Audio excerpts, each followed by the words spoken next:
I've been to hell and back and went back to hell. Been to jail, came home and went back to jail. Made sales, got a job, went back to sales. Still smart enough to know that I ain't actually failed. Progress stagnant cause you ain't following up. One thing. What up, TMS family? Today is Sunday. Wow, July the 6th, 2025.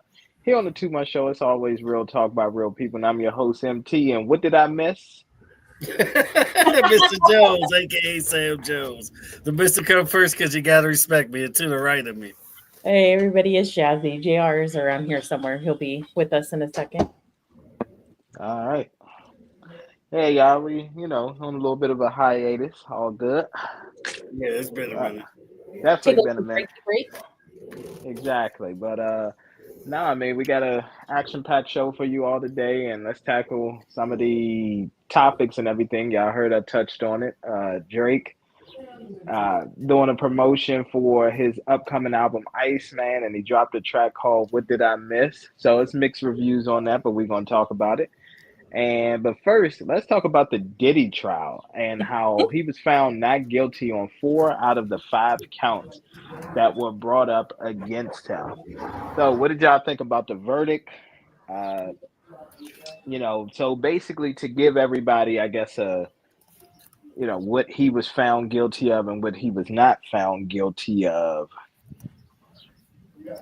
So essentially, he's going to stay in jail. He was acquitted of the most serious charges, which was human trafficking. Hold on.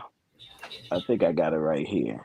Yeah, so he was found, not guilty on racketeering, conspiracy, 2 counts of sex trafficking, but he was guilty of transportation to engage in prostitution. So what did y'all think about the verdict? And do y'all think that it was a fair verdict? He's still behind bars? Yeah, he's still behind bars. The judge denied his bail. Cassie wrote a letter, and I believe somebody else spoke up and wrote a letter to the judge as well, basically saying that, hey, he would be a threat to society. Please do not allow him out. He would, again, go after all the people that became witnesses. I think he's in there until sentencing, which should be sometime in October. Correct. Yeah, it's like October 23rd or something like that, I believe is the date. Which is a while. Which honestly, go ahead. I'm not shocked that a good chunk of these charges got dropped. I feel like this is more of a smear campaign, and it's done its damage. So whether Diddy gets popped on this, well, he did get charged on the last charge. Well, whatever I don't think the charge is going to be that serious. Like, I don't think he's going to spend any more time in jail. Okay, you think he's going to get time served? Okay. Probably time served. Of course, you're going to have to pay some fees and stuff because that's the federal government. Of course. But other than that, his reputation is destroyed. Then when he got charged, at least to the public eye. Sorry. There you go. When he got charged for, the maximum was 10 years, right? Yeah. So the one charge that he was found guilty of, yes, the maximum is 10 years. I don't think he's gonna see any of that. I think they'll give him time served, and maybe he spends about 6 more months in jail. But overall, I'm going to agree with you, Jazzy. I hate to sound like a tape recorder. At the end of the day, here's the thing. That's exactly what this was. And for the people who, believe in the third eye and all of that, this was nothing but a humiliation ritual for Diddy. He's going to come out of this essentially unscathed. And this isn't going to be the last of Diddy. He's going to have some business ventures, but I'll tell you what's going to happen with Diddy. He's going to have to lay low for a bit. So he's going to be a silent partner in some things. And then after this blows over and the next big thing comes along and, grabs our attention, then they'll start releasing ads and all of that. Hey, this brand was actually by puffy combs and this brand or this, ad and all of that was, brought to you by this company and the spokesperson is Sean Combs. So he'll be eased back into the public. And that's essentially what's going to happen. I don't think he's going totally unscathed. He's definitely like a lot of money has been lost. So monetary, he's losing a lot.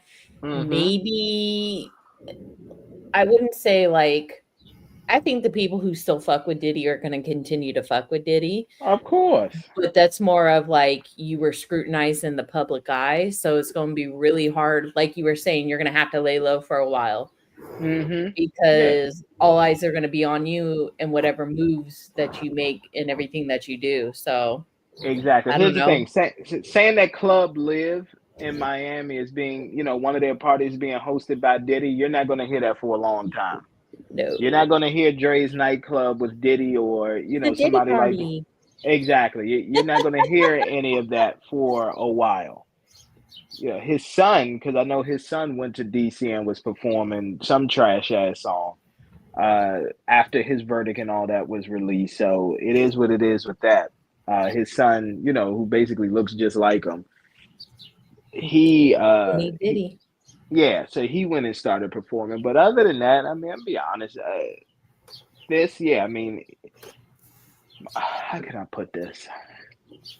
It's tough for me and what I'm about to say, but I kind of agree with DJ Vlad a little bit with the whole Cassie thing. And, like there's recording. Like, I agree to a certain extent, but go ahead. No, so her ass is beat on camera at the end of the day. Yeah, no. It was. But here's what's happened. I think what happened with Cassie is this. He took the young, innocent girl who didn't know much, and he pretty much turned her out. And when you're in those type of situations and all that, you can either keep trying to resist, or by that time you're hooked to the lifestyle, so you just adapt. And she adapted, but we saw videos and everything. Think about it. If what she did during this time with Sean wasn't so bad, why did she ask for immunity? Here's my thing. If she would take accountability, like, yeah, you know what? Like, you're right, MT. Like, you take somebody who's sheltered like that and you bring them into that lifestyle, and then for that person, you may panic like, well, shit, how the fuck do I get myself out of this situation? And you don't know because you don't have the resources, or you may have the resources, but Diddy resources reach further. Yeah. And it's that Stockholm syndrome. Yeah, that's exactly what it is. Yeah. Deal. Now, I'm not going to assume that because not all women are like that, but in this case, personal understanding, I get it, but I don't get it when you stay around with somebody who is abusive to you. I know, of course. Well, you know what it is. That's why I say, because like somebody had made a post, and I'm gonna let you go, Mr. Jones. I'm gonna, we're gonna get you taken, and we'll circle back around on everything that was spoken on. But somebody had made a post and was like, Diddy deserves to be under the jail and all that. He sat up there, abused that woman, yada yada yada. I'm like, yeah, but here's what we're forgetting. We're forgetting about her, threatening the sex worker. We're forgetting about her being involved in setting up some of these freak offs. You know what I'm saying? Like, those women, a lot of times they get addicted to the money and the lifestyle. And so they lose their character and they do those things. Are they with it at first? No. But eventually, as time keeps going on, they like, shoot, F it. Yeah, I'm going to do it. Yeah. She sold her soul to the devil. Exactly. So it's like when you do that, when you get to that point where essentially, like you said, you sell yourself to the devil, it's hard for me to feel bad for you. Like, to me, the one that kept it the realest out of them all was 50 Cent's BM. She said it. Listen, I didn't want to work. She said, so, hey, she said, I did whatever Sean asked me to do. She said he still pays my rent to this day because I'm not getting up and I'm not going to go get a job. And so she understands that, okay, if you're going to be at the mercy of someone because you don't want to work and you don't want to make, a living, You do what they ask you. Exactly. You do what you told, and that's just it. Yeah. That's period. That's how life goes. You don't get to be in control of something if you didn't put into it. Like I said at the beginning, if Cassie would just take accountability of some of her actions, If she took accountability, she would be in jail. It's She would be in exactly- yeah, jail. that's why she asked for Exactly. immunity. But like, I think I'm more talking on like public eye Yeah. opinion. I get If what she you would mean. come out, I think the public eye would be like, okay, like we get it. You did some fucked up shit too, Cassie, but Sure we get did. it. Like it would be more like, okay, like thanks for telling us the truth. We forgive you. We ain't gonna forget, Yeah. but we low key kind of forgive you because we understand your She haven't situation. been like A-list or B-list for a long ass time now. I was about to say that. Yeah, I'm about to say. But She here's the about her thing: celebrity. you gotta look When's at it the from her last point of time view too. she But put she's out sitting on, music? oh yeah, but salute to Vlad as well, because Vlad basically disclosed what the settlement was from Diddy, because he said Cassie sitting up there sitting on $30 million. Yeah, 30 mil. Yeah. That's So what I'm God, saying. Which is pocket money to Diddy, I but mean, she still. got paid for her suffering. You can't knock the hustle. I mean, nah. I mean, you can't knock the hustle, but at the same you time, can't knock the hustle. but I at the deserve same some of that time, money. I was about to say, Taking that ass whooping. You know, yeah, I mean, yeah, something. but I mean, no, I You get gotta it. That she think did. too. I went for Go ahead. fucking Ryan Leslie This to guy. fucking Talking Puff about, Daddy. That's a hell of a transition in lifestyle you gotta live up to. Oh, of course it is, but at the same time, but here's my thing I too. think it's funny. The that you think reason that the Stacey reason Dash why is I'm against accountability.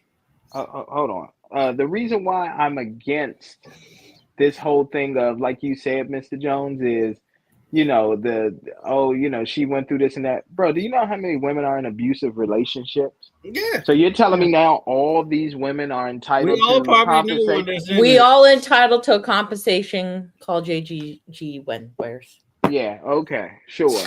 At the end of the day, you decided to stay. So F that. All of that, hell no. I agree with you because I'm that type of female. I've been in a situation where I've been in a situation with somebody that I was Diddy with. parties? You was doing Diddy No, parties? not Okay. we ain't talking about Diddy parties. I'm just talking about abusive relationships. Okay. All right. It took one time for that man to put his hands on me for me to leave. And that's just the type of person I am, because I'm not gonna stick around for that. But I've had homegirls who have been in that situation and they stay. And to me, it's like it blows my mind because I don't understand how you can stay with someone who's going to treat you that way. Cassie was in that movie with John Travolta when they were like dancing and all that shit, right? That was Cassie. What the musical? You know what I'm talking about? You know the movie. The reason why I say that is dancing. I'm thinking Saturday Night Fever. I can't remember the name of the movie. The reason why I say this is I don't think they were ever in a movie together. Yeah, they were. And the reason why I say this is because I'm pretty sure it's Cassie. The reason why I say this is because I come from a crump dancing background.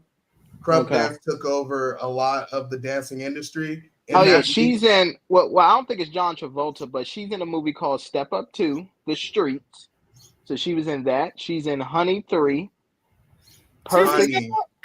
I think it's called Honey. Honey. Yeah. No, that's not John Travolta.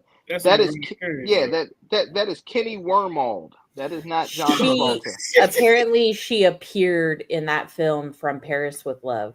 So the reason why I say that is because if I'm not mistaken, I believe it was her.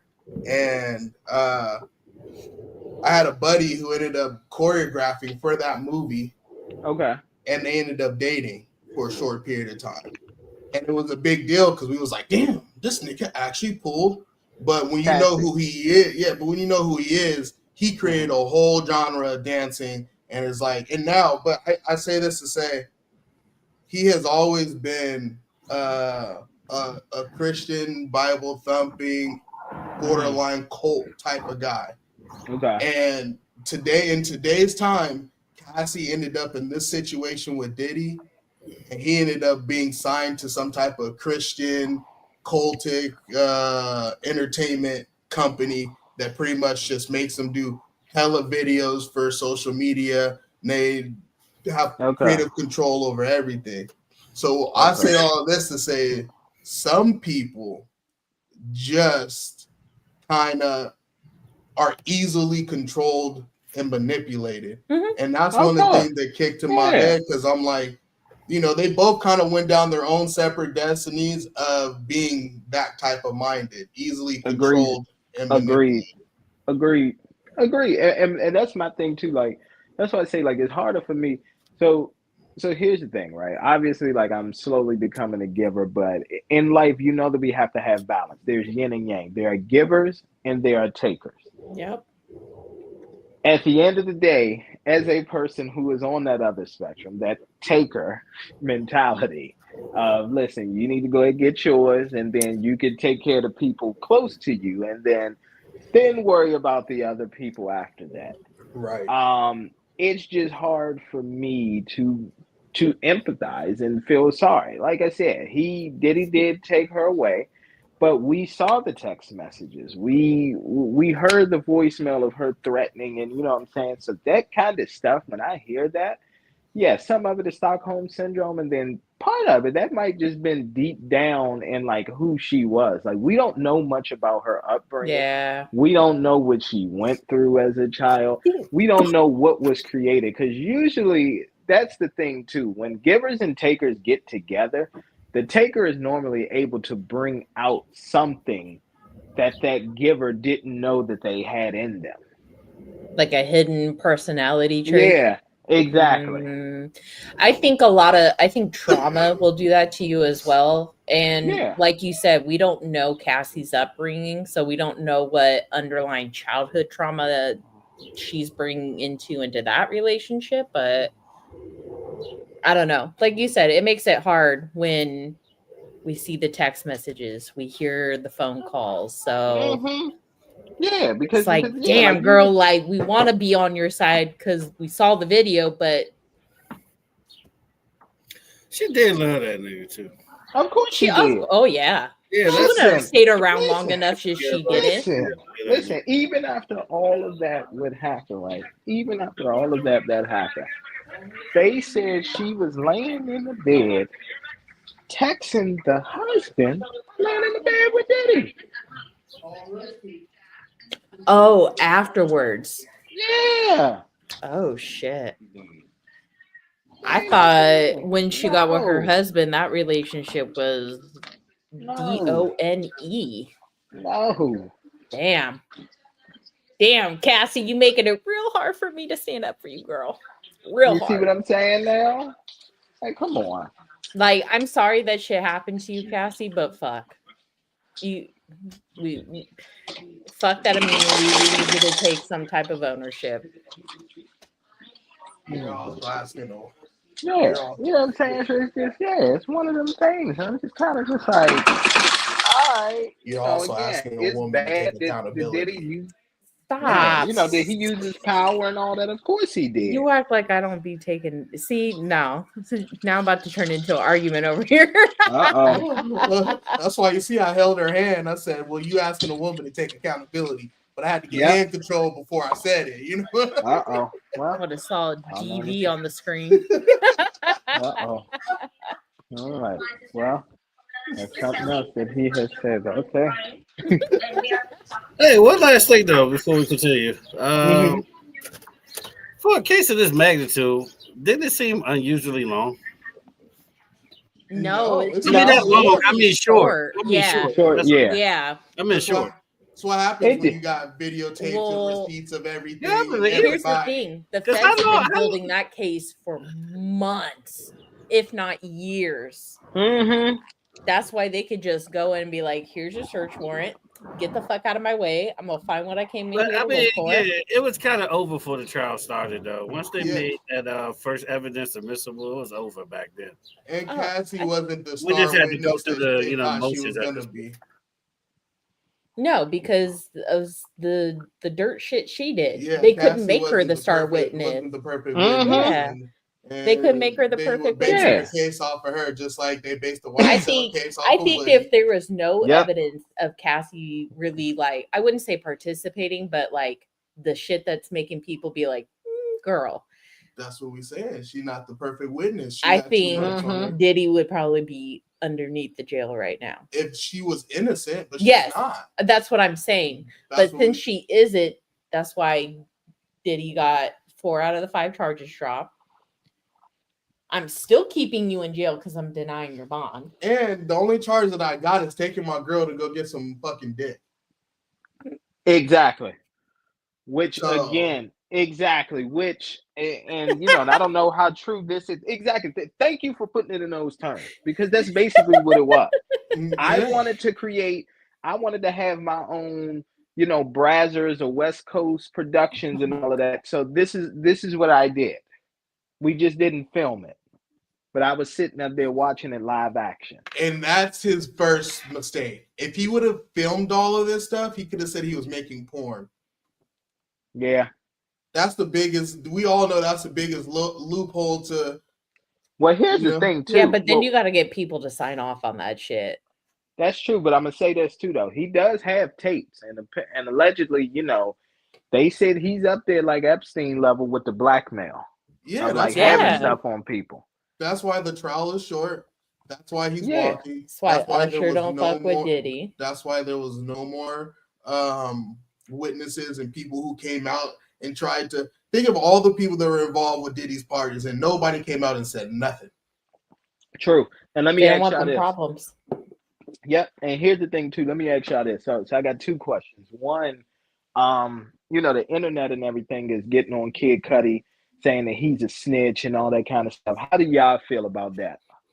No, you put my life in danger. Well, not only that, you trying to kill me. I'm snitching. No, all right. So I like that. JR, what's your take? And then I'll give mine. I've never been a fan of Kid Cudi.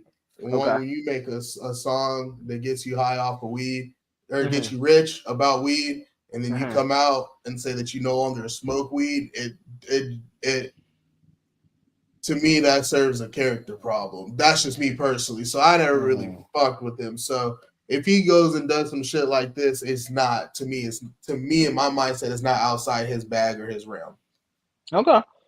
For me, I'm going to say this regarding Diddy. Mr. Jones, do you have an opinion on the whole Kid Cudi thing? I think he's away for a couple minutes. No worries. I don't know. All right. So for me, here's my thing. If Kid Cudi was Lil Durk, if Kid Cudi was Jeezy, Gucci Man, you know, these supposed street rappers, guys who grew up in the trenches, you know what I'm saying, talk about that lifestyle, then yes, I would definitely call him a snitch and say he's soft and all that kind of stuff. Kid Cudi has never portrayed himself to be a gangster. I'm gonna touch on that.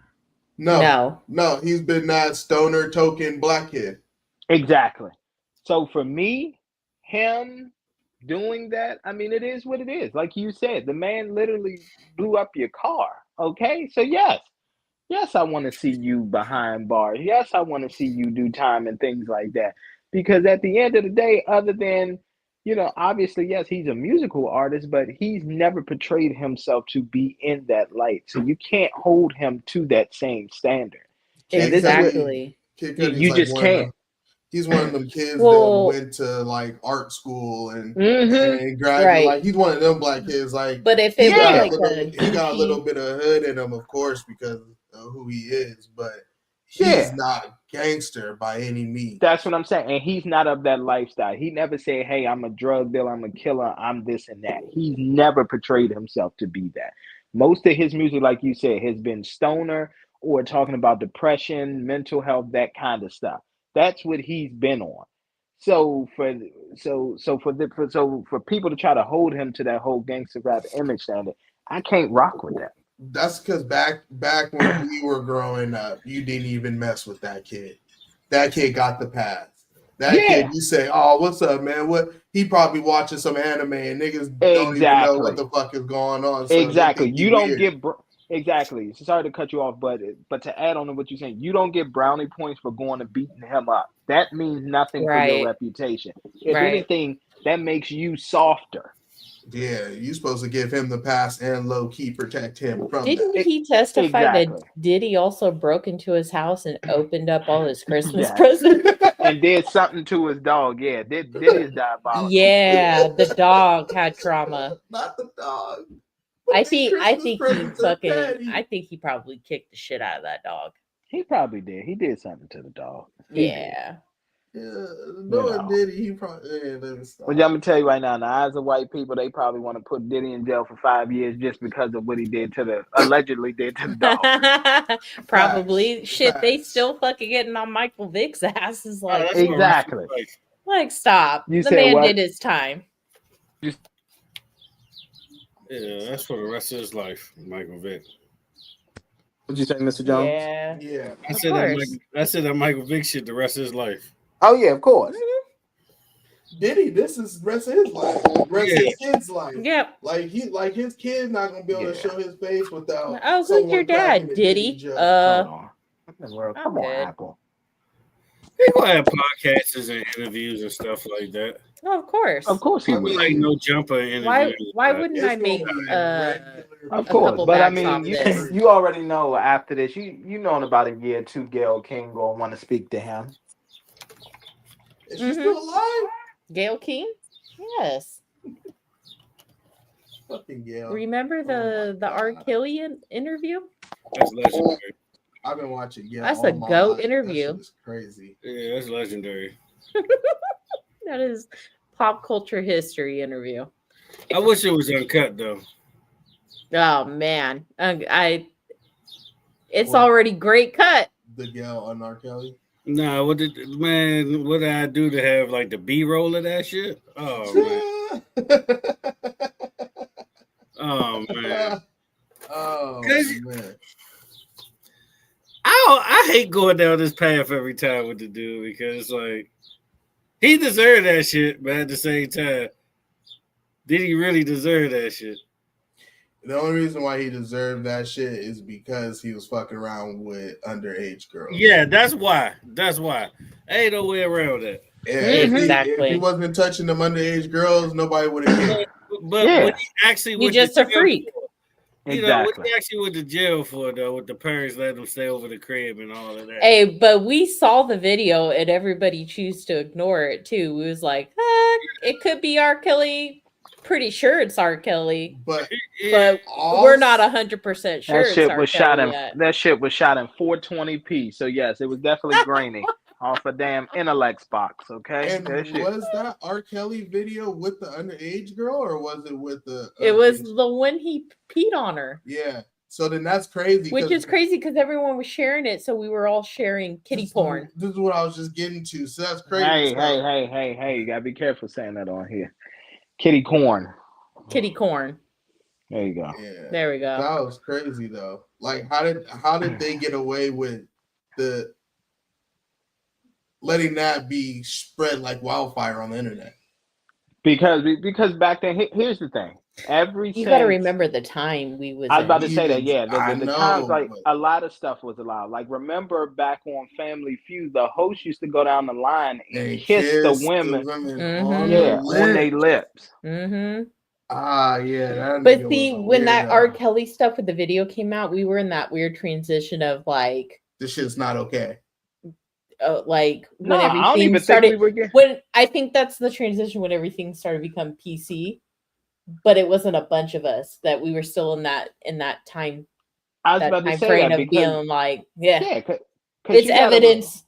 This is evidence. Yeah, because you got to remember too. That's when Weinstein and them was at their peak game. So you had movies like American Pie and all that coming out that promoted that time. You know what I'm saying? Like American Pie. That movie is wild. Oh, that's crazy. Yeah, American Pie 2, American Wedding. Like honestly, it's one of my favorite series growing up. Yeah, but why were they not American Pie? What was the other one?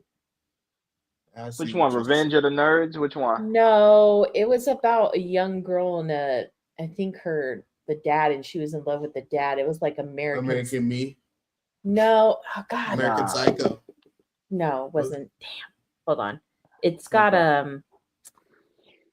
It's American, isn't it? With she's like She in the cover video, she's laying on a bed of flowers. Yeah, it's American Psycho, I believe.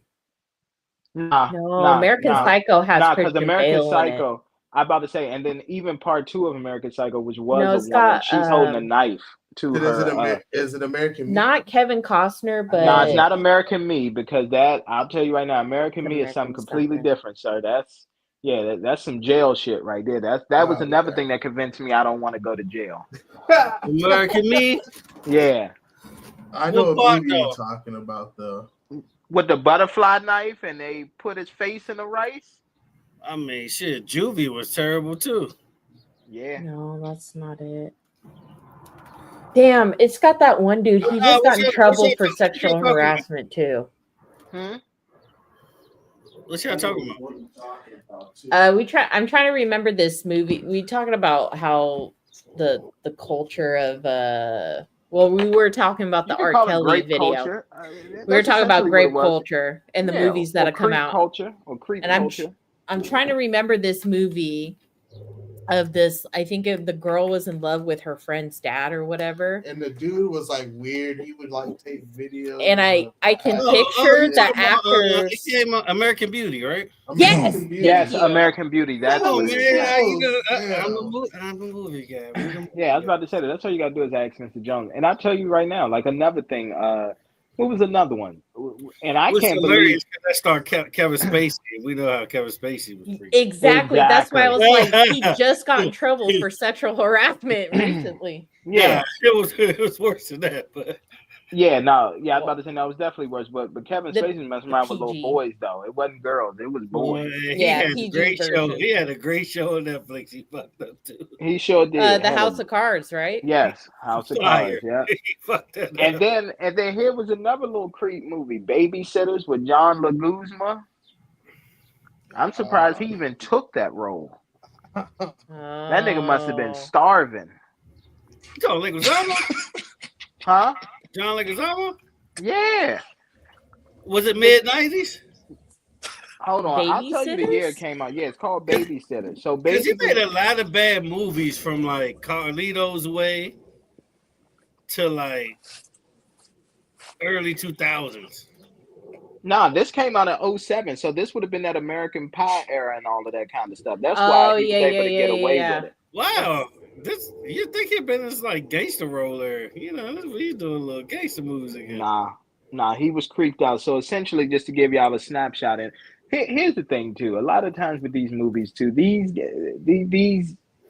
producers and all that, they're pretty much either telling you what has happened to them when they were growing up or what they fantasized about. So essentially, the guy, John Leguizamo, he hires this girl to be, babysit his kids. And one night when he was taking her home, things got awkward and they ended up doing the do. And he paid her a couple dollars not to say nothing. So for her, she was like, all right, this money coming in, let me start recruiting. So she hired her friends, and basically it was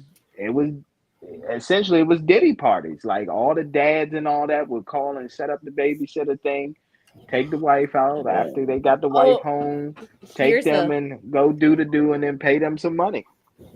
Here's the overview. So at the end of the overview that I'm reading, it says like the girl, she to make extra money by setting up her teenage friends with unhappy fathers. Yep. With other unhappy fathers. Yep. This came out in 2007. I think I've seen a little bit of this movie when I was younger, and I was like, "What the fuck am I watching?" Yes. So yeah, but no, that's what that is. Yeah, that's the.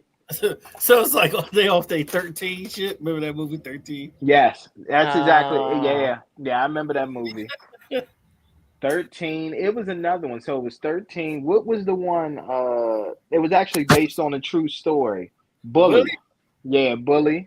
Hey, Bully's my shit though. That's yeah. All right, but Bully was. What's the next topic? We gotta bring it home. All right. I'm about to say because we'd be all day with that. All right. So next topic, some NFL moves recently. What was Hard Candy? Oh yeah, I didn't even watch that one. Oh no, I never even. I seen the cover art and I said, nope. I want to hear Zeus hop over here and explain what his heart is. But go ahead. Nah, it's a movie. Probably. Nah, so look, so I'll tell you how bad. We'll hear his words. Yeah, here's the thing though. I'll tell you, it was so bad. Like no streaming platform has picked it up, and you know how many streaming platforms we have? None of them have picked it up. It's worse than Serbia. Not even Tubi. Not even Tubi has it. Cause I ain't gonna lie, Serbia film one of the most disgusting movies I ever attempt to watch. All right, what hard candy? We got to bring it home. Yeah, go ahead. Go ahead.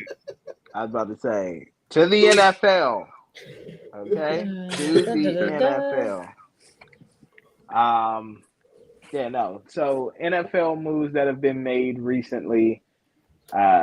We'll get to Terry McLaurin holding out. That's a big deal. But we have Minkah Fitzpatrick being traded for Jalen Ramsey and Jonnu Smith from the Miami Dolphins. So Minkah gets to reunite with the Dolphins organization, which I'm sure he's absolutely thrilled about. And then Jalen Ramsey, for the first time in his career, gets to consistently play in cold weather. How do you all think that this will work out?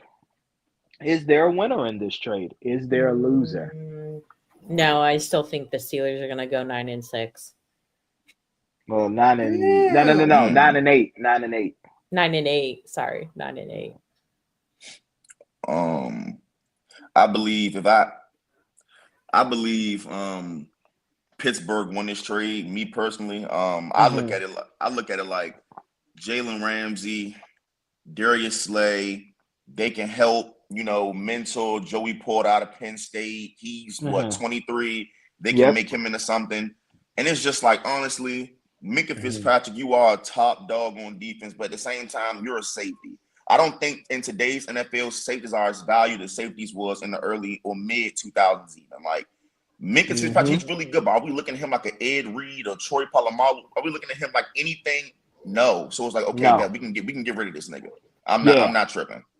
I agree. And when I think of Minkah Fitzpatrick, I think of a safety who's good as far as coming up to help stop the run or if you blitzing the quarterback. But as far as being back there in coverage and having a cover like one of these dominant wide receivers or something like that, like a Jettas or like a Jamar Chase or hell, even a T. Higgins, that man is burnt toast every single time. And he hasn't done nothing the last 2 years either. Yeah, and also with Minkah Fitzpatrick, if we really want to get into it, let's be real. His availability when it comes playoff time is always questionable. This man always, and I'm not doubting his injuries, but I'm just saying his availability is very limited when it comes around the playoffs. They always have to shoot him up with drugs and try to send him out there hurt and all that because he just miraculously always gets hurt the last couple weeks of the season. Like, it's weird. So, yeah. So, to me, Steelers won the trade. They just did. The Steelers won it. It's just going to make them significantly better. We're going to see. I think with Jalen Ramsey, he got tired of being in Miami because Miami has shown we are okay with mediocrity. We enjoy having our boats and hoes and coming in, with an average record. We know that we're not going to win a Super Bowl because, number one, we don't have the roster. Number two, our quarterback can't stay healthy enough. And we can't have a good enough record to have home field advantage throughout the playoffs. You know what I'm saying? You got to go somewhere hella cold. Yeah, and once they do that, they cooked. Yeah. That's a wrap. I think last time they went to, what was it? Buffalo, and it was a massacre. Yeah. And he goes to a defensive-minded coach, too. Exactly. So he's going to a defensive-minded coach. He left a cokehead that love offense. He be all right. Yep, exactly. and I want to put this out there, too, because I see some people online and all that. Oh, he's washed. Jalen Ramsey. I said he's not washed. No, this is to be honest. Potentially, this can be Randy Moss in Oakland. Not even that. To be honest with you, bro, Jalen Ramsey, he obviously a great corner, but you can fucking around put him at safety if it gets to that point. Yeah, he's 6'1", 198. He can do a better coverage job than Minkah Fitzpatrick. He can. I think when he was with the Rams, he was doing both. He's more of a lockdown. back in May. And he was so dominant on the Rams too while they were doing that. That's what was happening. The Rams, I covered it. Here's the thing. We covered it on the show. Sean McVay even spoke up on it and said it. Sean McVay he went to the defensive coordinator and said, hey, are there some packages that you could put Jalen Ramsey in there to help us stop the run? Because it got to the point when he was in LA, nobody was throwing to his side. He was getting pissed because he's like, nobody's trying me. That nigga good, bro. I'm sorry. He is. He's one of the top elite cornerbacks. That's why I wasn't too happy when we I feel like people are saying he's washed because he hasn't really had like consistently like big plays. And you're right in your numbers too. No, we've seen the videos of that man getting burnt. That's what it is. We talking about when Jalen Ramsey was really in his prime. Hold on, burnt by who? Bruh, let me pull up the clips. Hold time. Give me a second. He did get burnt a couple times. He got beat double moves a couple times. Man, that's life. I don't think he ever got beat for it. That's life. Nah, this is bad. Especially for Ramsey. I'm a Ramsey fan, so it's like fucks with him. You know what I'm saying? I like his attitude. I like the way he played the game. You know what I'm saying? He real aggressive but shit. Who was it? Here's my thing. I'll save you the time. If you're pulling up the clips of him and Devontae Adams when he was in LA, yes, Devontae Adams did get the best of him. There are certain corners that it doesn't matter who the wide receiver. I mean, that some wide receivers just know how to get the best of them. They just do. Chad Johnson got off on Darrelle Revis a couple times. It's like I'm gonna be real disrespectful. Like I really want my man to actually excel because other than that, he gonna be in that category with what's my man name? Josh Norman and shit. Nah. No, hell no. No. Hell no. Josh Norman. No, that was a hot take. Josh that was a Norman. horrible hot take. Josh Norman is ass. Nah. Yeah. No. Ever since that Derrick Henry throw. Man. Here's the problem with Jalen Ramsey. Here's the thing with Jalen Ramsey, right? For me, based off of what I saw and the way that he plays the game and the way he impacts it, to me, he is a top 5 corner. Not DB, but cornerback of all time, in my opinion. However, thank you. I agree. There's agree. not 5 corners better than Jalen Ramsey ever. Yeah. However, you sure about that? Yeah, you want to have this argument? Hold on 1 second. However, because we are such a statistic-driven society, when you go back and look at his stats, there are going to be people that say, oh, well, he didn't have as many interceptions. He didn't have as many this and that. So they'll probably drop him down to like top 15, top 20 of all time. But for me, like I said, with the way he's impacted the game and the way he plays it and how he's physical, and he goes head up with running backs. Come on, I've seen running backs going up in the hole. He plugging the hole like he's a linebacker, and he's 6'1", 190 hitting them. So when I see stuff like that, and he's able to cover, to me, he's top 5 of all time. Okay, so if it's not that statistic, then how are we basing this off? Okay, all right. So other than Deion Sanders, who are you taking over Jalen Ramsey, Mr. Jones? Rob Woodson. Okay, that's 2. Okay, so that's 2. That's a Charles given. Woodson, right? Charles Woodson. No. Okay, all right. They're about equal. Okay, all right. So look. So that's 2. So that's Deion and Rob Woodson. Who else? Mel Blount. Mel Blount can guard me. Hell no. I'm not giving y'all. Don't do the generational shit. Don't do the generation. The rules was different. The rules was different. He get to touch you back then. The rules is different. All right. So that's 3. Who else? Who else you got? He only had a few great seasons, but this before everybody's time, so I don't even want to count it. Like Dick Night Train Lane would be on the list, but man, I say Champ Bailey over my man. Back to 1940. Like, come on, man. No, he was something local. Revis. No, Revis had 2 good years, bro. We have to stop giving you Champ Bailey is better. I throw him in the top 5 Champ before Bailey, yes, I'll give you Champ Bailey. Yeah, I say Jalen Ramsey number 4. I say top 10. I give him top 10. You gotta think of it like this: as a corner, if I can't give him top 5 yet. Okay. You gotta think as a corner, if you're a shutdown corner and people aren't running or throwing your way because you're a shutdown corner, those stats are gonna be affected. And I know that specifically because when I played football from like 7 to until niggas started really growing tall, I didn't do nothing. I sat on the side. I sat as a corner, and niggas didn't run my way. Niggas didn't throw my way. I was making tackles on the other side of the field until the coach was like, "Hey, man, you got to stay home. What if something happens?" You know what I mean? So it's like, okay, what are you to do? Yeah, that's what I'm saying, and that's why I said, like if you look at his numbers, he's going to get penalized for that. But this Jalen Ramsey is literally, he's going to be the epitome of one of those players where you needed to actually see him play, because 20 years from now, the next generation and all that, when they looking up stats and all that, they're going to try to pick on him and say, oh, he's a weirdo and he ain't do that much and all that, and the Rams didn't need him to win a Super Bowl. Where truthfully they did. They did. That defense got way better. You gotta have stats and the eye secondary. Exactly. Let's not forget. If it wasn't for Jalen Ramsey, that Jaguars team wouldn't have been able to play Tom Brady. What was it, 2016, 2017, whatever year that was? That's true. Him and Jack. They carried. Yeah. I was about to say, yep. Him and Jack, number 44. Right? I just pulled up. This is a recent list. I just pulled up Fox Sports top corners all time, top 10 corners. So I'm gonna read this list off to you guys. Okay, go ahead. Number 1, respectfully, Deion Sanders. That's understandable. Of course. Number 2 is Rod Woodson. Understandable. That's unanimous. Okay. Yeah. Number 3 is Night Train Lane. I'm already Thank you. That's already pissing me off. I forgot all about Night Train whole He time. still got the record for most picks of the season. It's like 60 years ago. In 1952. But okay, look. Champ Bailey, understandable. Now, right here, I feel like you got to put Jalen Ramsey. I'm not putting Charles Woodson. I'm not putting Mike Haynes. I'm not putting Mel Renfro. Like, look up Mel Blunt. I'm not putting all these old niggas, bro. I'm not doing this, bro. Oh, man. This is a YN crash out right now.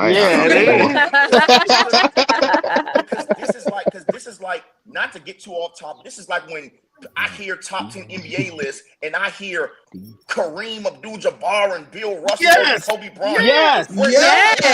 You have to include everybody. No, you have to. Basketball player.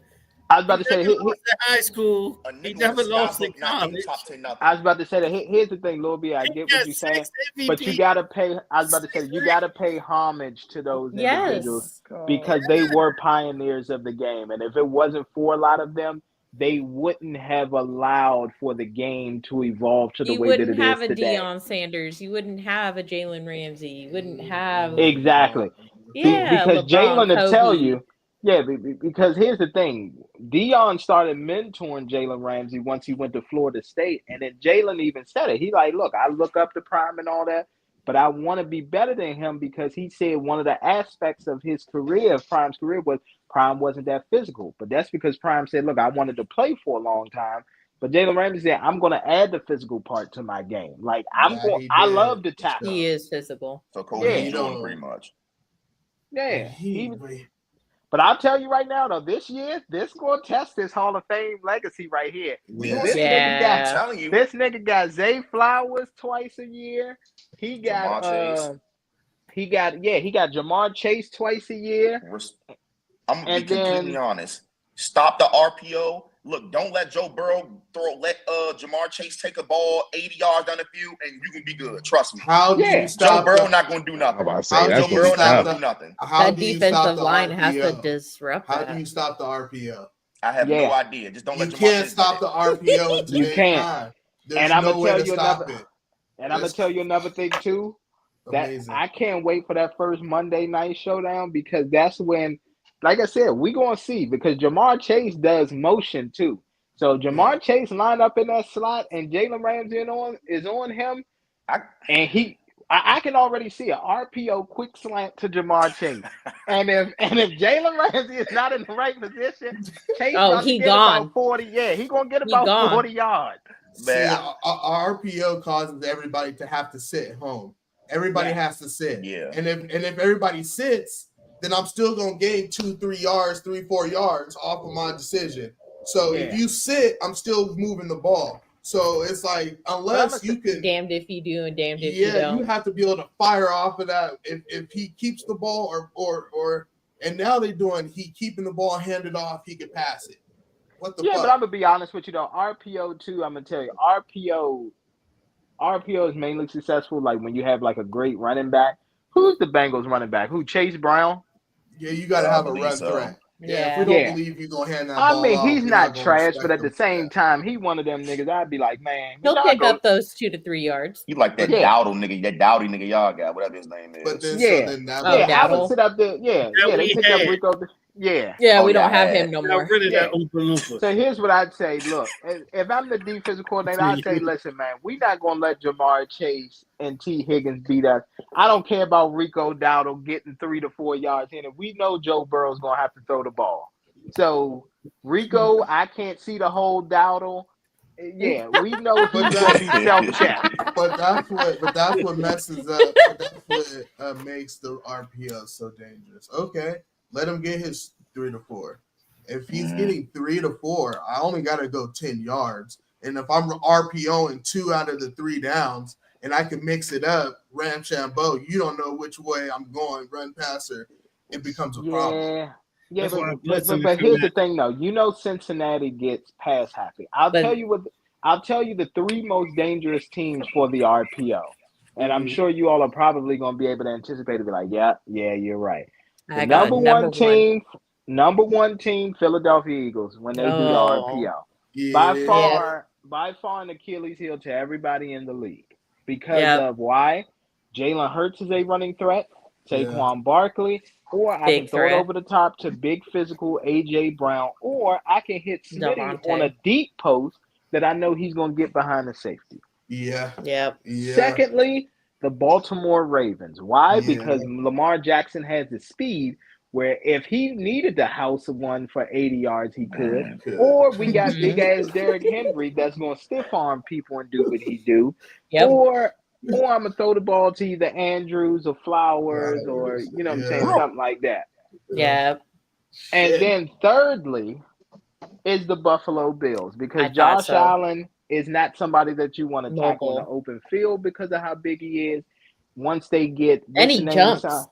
And he jumps. James Cook, he's another shifty guy. And then, you know, obviously I'm waiting to see Keon Coleman come on. Hopefully it happens. We'll see. For his not having like big name receivers last year, they did their thing. That's why I think he should have just won MVP. Just all that. He throwing the ball to Curtis Samuel. Didn't he win MVP? Yeah, he did. Oh, okay. Yeah. I thought so. Yeah, no, he won it. And like I said, the NFL deserved it for last. Of course, and the NFL is different from the NBA. When you get that, when you know who the regular season MVP is, guess what? They're not winning the Super Bowl. I'm just thinking about how the Steelers really did not draft Shador. Like, I genuinely believe if they had Shador right now with this addition of Jalen Ramsey, this team could have made a deep playoff run. Mm-hmm. I really do. Are these parts supposed to come off? I think it would have created a problem. That's just the NFL being the. I know what I'm trying to say, but I don't think it would make sense. That's just the NFL being the NFL. Yeah, teaching a lesson. Yeah, exactly. Oh, y'all boy Chris Carter hating y'all. Have y'all been seeing him? Of course. I know he a hater. He giving me T-Mac vibes. Him and T-Mac pissed me off the past 2 weeks. Him and D-Wade. All these straight to the end of the week talking about it. Oh, man. Oh, yeah. Well, I was going to say this, too.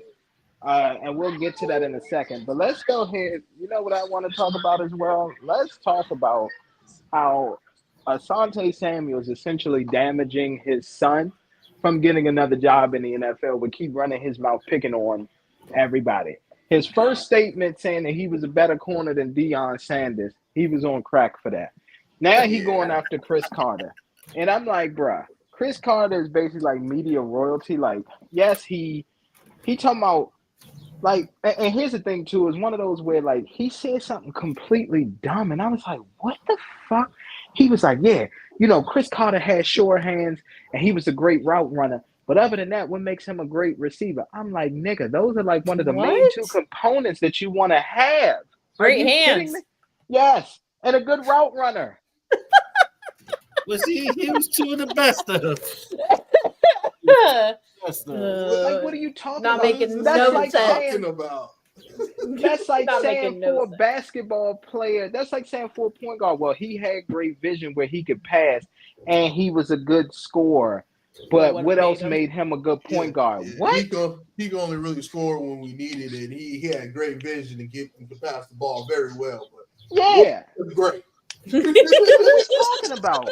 So we got the Jim Jones of football. That's what she said. Yes, that's oh yeah, that's exactly what it is. Shout out Jim Jones, man. Great segue. Let's go ahead and get to basketball. Jim Lil Jones BA, tell them why you mad.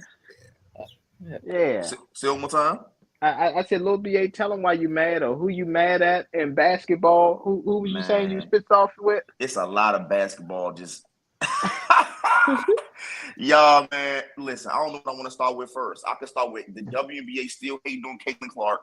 I could talk about Give me 1 second. AirPod dial. I could talk about how the NBA, these old NBA niggas trying to rewrite Kobe history. Let's go there.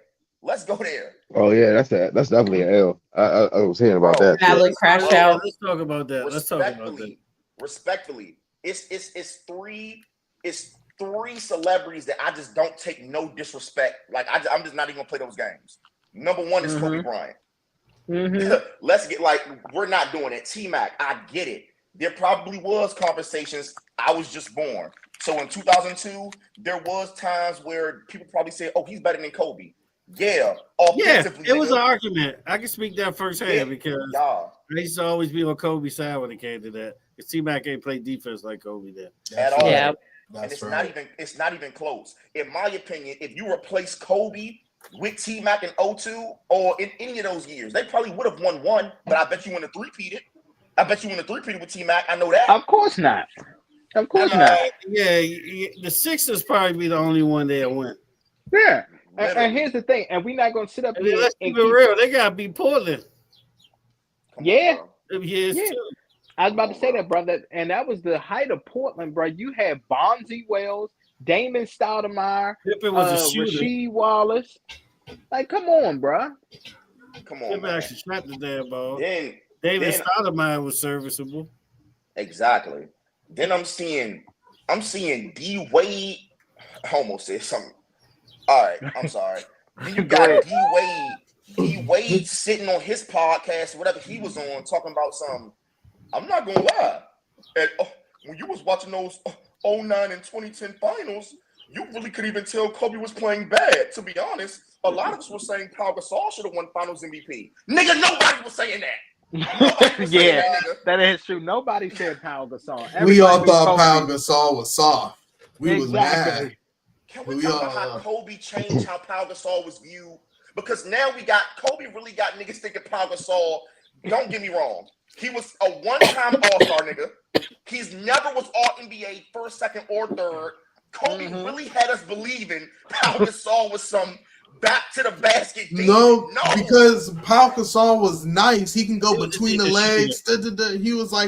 He was one of them big men that had. He was nice. He could pass the ball, and he had a good mid range. Yeah, but he didn't have that dog in him. You know, he was soft. Yeah, not till he met Kobe. Yeah, not till he met Kobe. Exactly. He started. Kobe brought that out of him and woke that up, and we saw that come alive. But if you didn't, Kobe, we have it since we kids. You just now getting it as a grown man. It's not the same. Exactly.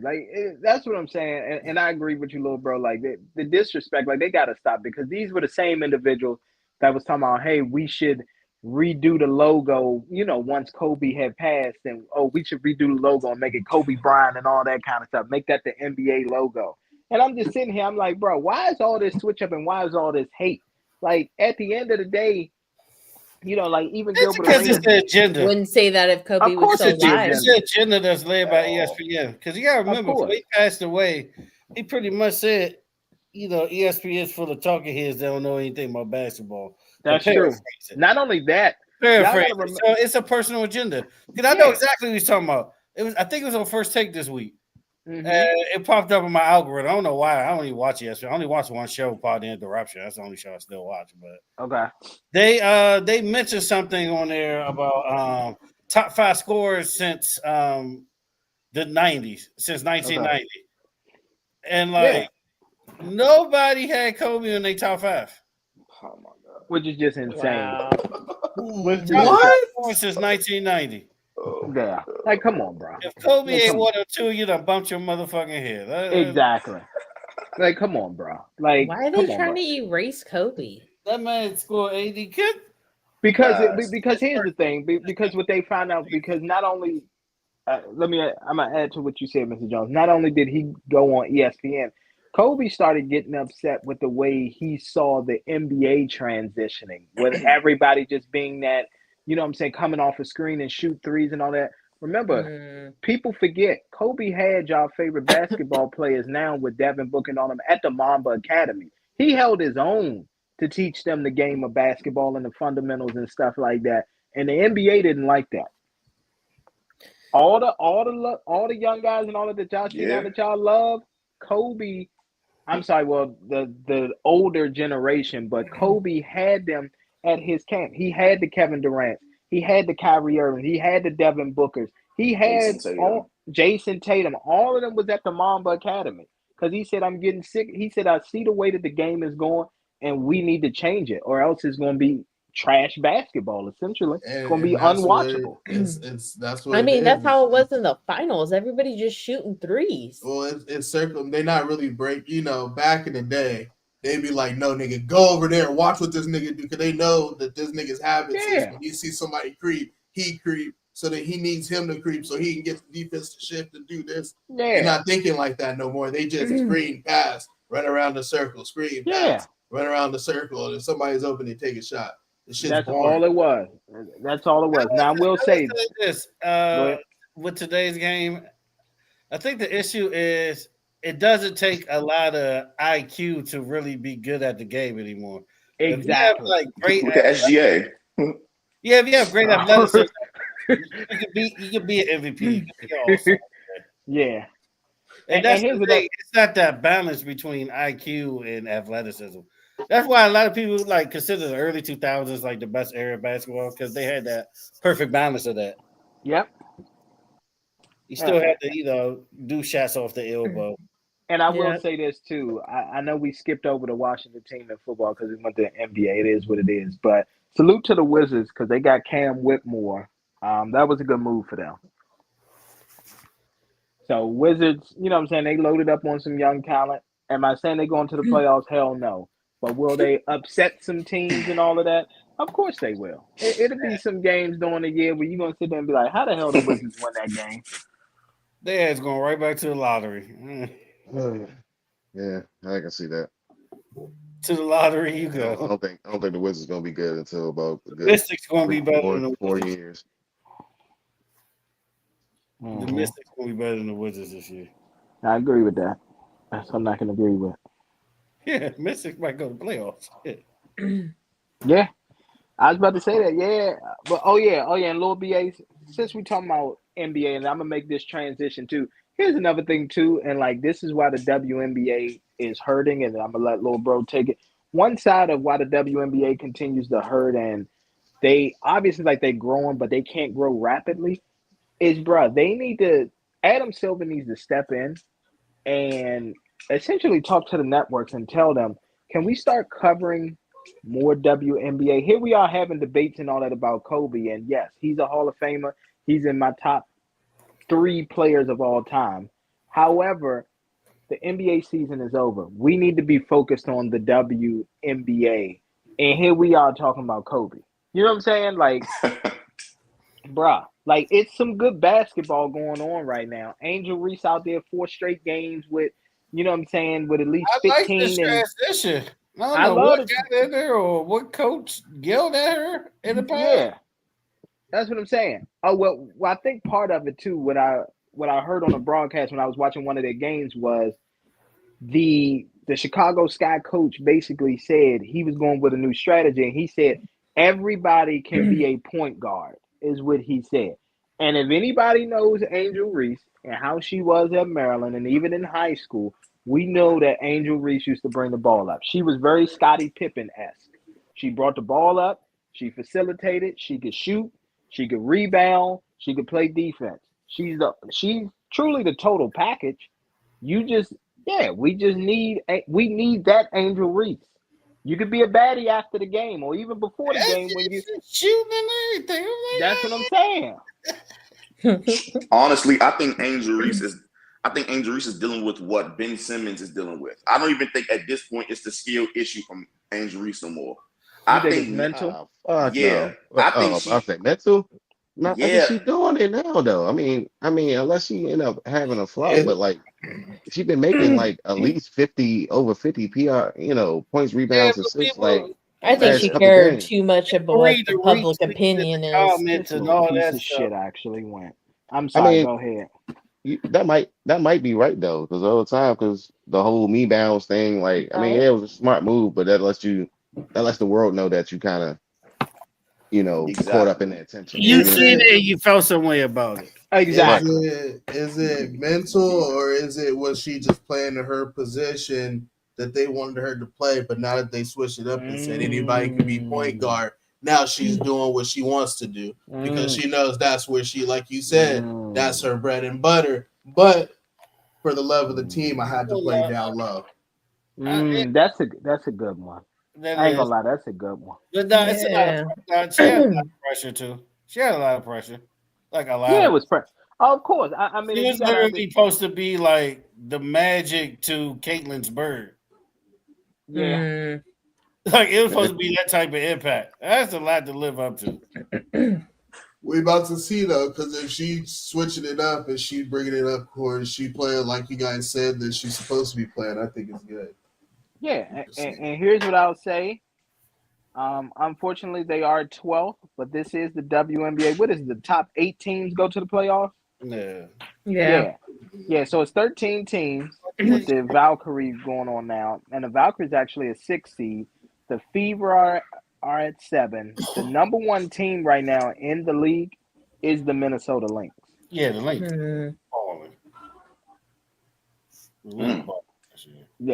Yeah, the Lynx is balling. So, and the Lynx possibly have history on their side too. I think I saw a stat or something like that where it said that the last 2 teams that lost the Commissioner's Cup ended up going on to win the WNBA championship. So it was the Aces that had lost it a couple years ago. Then last year, the Liberty lost it, but then they went on and won the championship. So the Minnesota Lynx, they got blown out by the Indiana Fever. So we're going to see what happens. Without Kayla, too. Yeah. Man. So, I want to know why the WNBA, the women at least, are not just accepting what's going on. I seen the All-Star voting for, the women or whatever. And the media had, voted Caitlin Clark second, right? The fans voted her first. And then I guess the players said she's the 9th best point guard in the WNBA. Now, come on now. Respectfully. Come on now. Name me the 9 better. I'm confused. Respectfully, I can't name you 9 women in total in the WNBA, let alone 9 PGs. Here's the thing. I'll give you. There's only 13 teams. Yeah, and so they named her the 9th best. Here's what I will say. Wow, she is the second. Real. She is the. I'd say she's probably about the 3rd best point guard in the league. Top 5. Okay. Yeah, she's top 5. She's about the 3rd best point guard. So, to me, here's what happens: is Sabrina Ionescu, is she a point guard or a shooting guard? Hold on. I think she's a point guard. Yeah, hold on. Well, the Liberty are playing right now. I can check. Hold on. Okay, yes. So it's between Natasha Cloud and Ionescu, but let's just say Ionescu. So to me, the best point guard to me is Ionescu. I like her. Second what I should say. I know she just got into the league, but I told you all this, and that team with going on to win the national championship and all that. Paige is better than Caitlin Clark. She is. Oh yeah, As far as an all-around point guard, Paige is the good. Paige, the difference with Caitlin Clark is this: when you see Caitlin Clark go off for 35 or 30 points, she's usually somewhere around 4-5 assists and then some rebounds. You think Paige better? Yes, It's like she's the better all around. Yeah, all around. All around. Paige is better, my good sir. And I just say She just consistently better though. Yeah. Paige, when Paige gets 25, she can also have 10 to 12 assists. That's Paige. She knows how to get the team involved. Doubles. Yeah, and here's the thing too. Caitlin can't do that? No, because here's what Caitlin does. Caitlin sometimes throws her team out of rhythm. So Caitlin is still trying to find that balance where how do I get mine but involve everybody and know when to take my shots? So Paige will sit up there. She will say, all right, look, I'm going to get a couple layups. I'm going to get some easy shots. But for the most part, I'm going to dish and get my teammates involved. Caitlin be feeding off the crowd. And when they chanting her name and all that, Caitlin, and all that crazy stuff, then she'll stop and pull up from half court. Threes. Yeah. Yeah. She stopped pull up from half about court. 3 assists. And both make the motherfuckers though. Just like No, I said 1 for 15. The past few games, a lot of people been having slumps. I've been seeing that. Yeah. And so they have been having slumps. So a lot of people. So bring it as well. And the one thing about taking those shots, you miss one, you miss two, people watching you. Mm-hmm. You know what I mean? You pull up. Yeah, you miss 3 to 4, it's a problem. Like it just is. You got 7 that's turnovers a game. Like come exactly. On now. Yeah. So that's when it turns into that, and you kind of got to sit there and you're like, "Come on, girl." You know what I'm saying? Like, all right. So, and it's times where her teammates have to pick up that slack and be like, "Okay, this is what we're gonna do." You know what I'm saying? Boom, boom, boom. Like this is, you get what I'm saying? So, I like Paige, and then I put Caitlin Clark there. Now, the only other person who you can argue maybe number 3 and you could put Caitlin Clark at 4 is Kelsey Plum. Kelsey's the good. Like her, bro. I do not like her, bro. Kelsey. I know you don't like her, but Kelsey is Kelsey good, up bro. there. You see the aces well her? Kelsey exactly. Man, bro. Aces is struggling. Let me tell you what the aces are, my good sir. They are under 500 right now. They're a game under. They like 8 and 9, right? Yeah, they're 8 and 9 underneath the fever, bro. Yeah, like she can't do it by herself. That's I miss Kelsey. By herself. Ain't Asia the best? Oh, my bad. Aja Wilson the best player in the W? What's going on? Yes. Yeah, I mean, but she needs somebody to get the ball to her. Whoever did it low. I mean, in basketball period, whoever did it alone. I was about to say that the only person who you could say had a bunch of role players that kind of did it alone would be Dirk that year in Dallas, but that's it. I mean, Jason Terry, stepped up. Yeah, but again, but Dirk had a bunch of guys who were pretty much at the end of their career, but they found the ounce of, whatever to do what they got to do. Yeah, I feel it. Yeah, so that's all I'm trying to say. So that's the only other person, but other than that, yes, Caitlin is a top 4 PG in the league. And here's the thing: the players can sit up here and hate. You know what this actually reminds me of? And you know that they play off of each other. Remember who did the league vote the most overrated player? Ooh, Tyrese. And who does he play for? Exactly. Man, Tyrese is unlikely though. That's the only thing. Yeah, but here's the thing though. Even with all of that going on, it's both Indiana teams. I find it funny that both All-Star games were, with the previous years, they were in Indiana and things like that. So they're doing something with those two. Tyrese made the finals. Obviously, he got hurt, so we'll never be able to know what the end of that game was going to be like for real with him playing. But yeah, Caitlin Clark, I'm not really worried the Fever are going to make it to the playoffs. And it would not surprise me with the way the season and all that lands if the Indiana Fever basically pull an Indiana Pacers and just like upset some teams and go to the finals and play the Minnesota Lynx or something. I mean, it's possible, but it's possible though. I was about to say that. Who else is Because I mean, let's be honest. If you know about basketball, if you're a story like that, I mean, the Midwest is very important in basketball culture and history. So it is. But that's what I'm saying. Hoosiers. The Hoosiers go back a long time, you know. That's what I'm saying. So at the end of the day, yeah, like the Valkyries is going to make the playoffs, but let's see what they do. And then the with Basketball Hall of Fame, you know what I mean? So exactly. But the problem is why the Valkyries are not going to make it to the finals is they are a scrappy team and all that, but they don't have no star power. With women's sports, bro, they are all about making sure that they get the superstars in that championship. Yeah.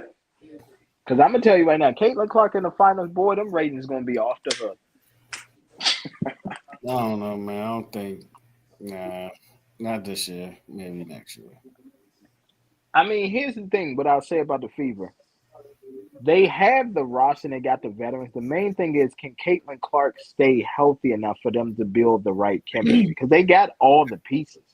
Aaliyah Boston, people ain't even talking about her. She's balling, bro. She might be the best player on the team, honestly.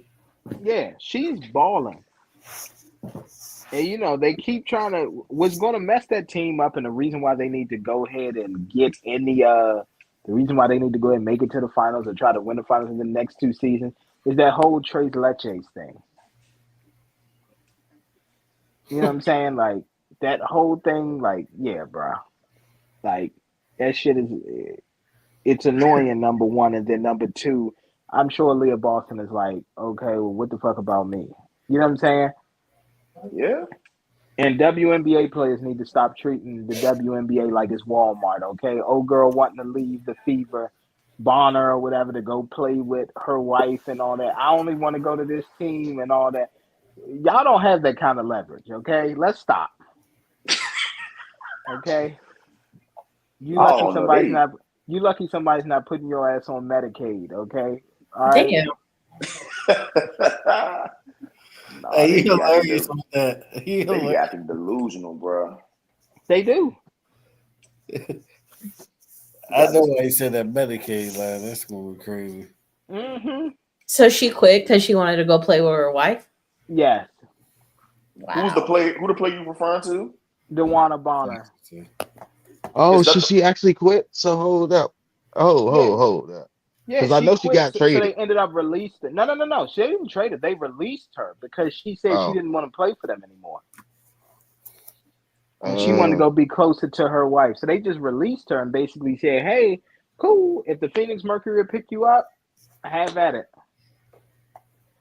And, you know what I'm saying? The rest of her contract anyway ain't going to be nothing but like $450 in a honey bun. So they can keep that cost. You know what I'm saying? He said $5. $450 in a honey bun. You know is at least a hostess one? Is at least a hostess honey bun? Wait, what player got released? DeWanna Bonner. No, it's a generic brand of honey bun. It's a great value. The Walmart version. Yeah. Right. Since you think it's Walmart up in here. Only got a couple of spots of icing on it. Exactly. It's not even fully iced. Damn. Take that dance. Give you like 3 dance. Yeah. But that's basically where we at with that. And I'm just sitting there and I'm just like, okay. All right. Man. All right. So let's go ahead and get right into it because I know we gotta, we're gonna transition to entertainment. What did I miss? Hey. Okay. So let's go ahead and talk about Drake's new song this past weekend. What did I miss? How did y'all feel? I want BA to go first. Yeah, you got He over there giggling like a little like. I'm about to say, go ahead, little bro. Go ahead, tell us. You know what I'm saying? How you felt about the track and everything. Oh man. Like this is something like Drake is giving me Tay-Rock vibes right now. Like I thought he died in front of a lot of people, man. Like I seen Daylight kill him, he somehow survived. I seen Murder Mook kill him, he somehow survived. Like, and that's Drake. I don't know how he's still standing after the Kendrick situation. To be honest, which is not about Kendrick. I don't want to give light to that crowd. It's not about him. Drake. Yeah, in my opinion, no bias. I feel like it was a good song as usual. I'm just waiting on the album. Yeah, I feel like if he gives us another good album, I mean, honestly, I wouldn't even be surprised. Like, I hope people don't think this album is going to flop. I hope that's not the case. So I'm about to say it's definitely not going to flop. I mean, come on now, flop and Drake, it can't even be in the same sentence, unfortunately. No. Yeah. It can't. It can't. Name a Drake album that flopped. Can't name one. I can't. That's what I'm saying. No, Drake, like I said last podcast, he make hits. Yeah. Oh man, we really still talking about this? No, we're talking about the new song what did I miss? that I made you listen to. Oh, this morning. I know you liked it. Don't lie. It was cool. Hey, I called him from the kitchen. I said, "Hey, get in here. They talking about your favorite subject." I don't have a problem listening to Drake. I just think that his everything since it don't hit the same, and he can make some shit that be like, okay, that shit cool. It still don't hit the same. That's how I feel, but I didn't really listen to it like that. So I really played it for him for a little bit this morning. Put some headphones on, let you know, and really listen. Because like even the other night, we was watching just YouTube reactions with the whole Kendrick beef and shit. I was like, let's do this shit on the flip side. Like, let's go back and watch the Drake reactions because we really didn't do a whole lot of that. We was watching all the Kendrick shit. And when I went back and watched the Drake reactions, I was like, he did have some moments. I was like, but this shit still didn't hit as hard. That's the only problem. It just didn't hit as hard. It's like when someone walks out and they get a pop from the crowd, they still got a pop from the crowd. It just wasn't as big as that. Now, let me ask us this question. Are we biased because we are from the West? No, I wouldn't even say you was biased. I'm not mad at that tape.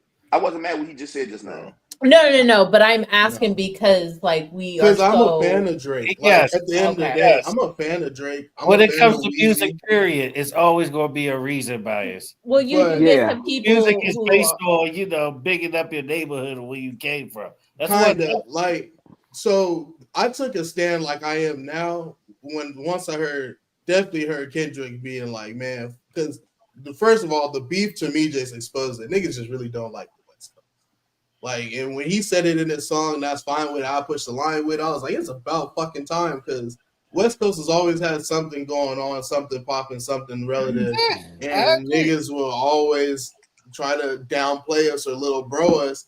But then low key, our culture is leaking through everywhere out, and so I don't know. So when he said that, I said it's time to push the line. But I'm a fan of Drake and I'm a fan of Wayne. At the end of the day, I've been listening. I was telling her I was listening to these niggas all fucking throughout high school and coming up. Those niggas, they ran the airways. It was Drake, Nicki, and Wayne. Yep. You wasn't hearing nobody else on the radio, and I still haven't heard a movement like that to this day that was so powerful. So I'm not a hater, but he definitely got slept and then stomped out. Last thing I will say, honestly, one thing I just want Drake to stop doing though at this point, I get it, but stop just the whole victim mentality. I don't even want to hear him. He real sassy. I want him to stop sneak dissing. Yeah. If you want to diss. Nah, if Hov can get away with it, Drake can do it too. It's not even that. It's just sorry. the whole. No, that applies to Hov too. It's just a line he said where it was just like, oh, well, Jay-Z is smart because by him not saying exactly what you're talking about, avoided him getting cooked probably. Yeah, so he's smart. He's smart. That's what Drake should have did. He shouldn't even. We're not even getting all that, but. Drake, I just don't like the line. Oh, I seen a couple guys at the pop out and just stop talking about it. We get LeBron and DeMar DeRozan was there. It is what it is, brother. It is what it is. It was whining. Well, I'll tell you what it is. You know what it is? He's his hurt. feelings is hurt. Yeah, his feelings is hurt because he's sitting here and he like, yo, like, and that was another thing too that I would say that I didn't like. One of the lines that I did not like in there where he was like, you was at my house, you know what I'm saying? We was popping on hoes and all that. Basically, dry snitching on LeBron. Yeah, like come on, man. Like that's why you need to listen to it. Funny nigga for that though. Yeah, Savannah, LeBron was in my crib. It was a weird line where if you really know what's going on, you knew it was directed at LeBron, but it could have been directed at anybody. Yeah. But if you know, it was definitely directed at LeBron. This is the guy that y'all riding with. This is the guy y'all support. But y'all hanging y'all hat on. This is him. Oh my! But you got to think about it though, right? First of all, if you listen to Drake, all these lines are low key.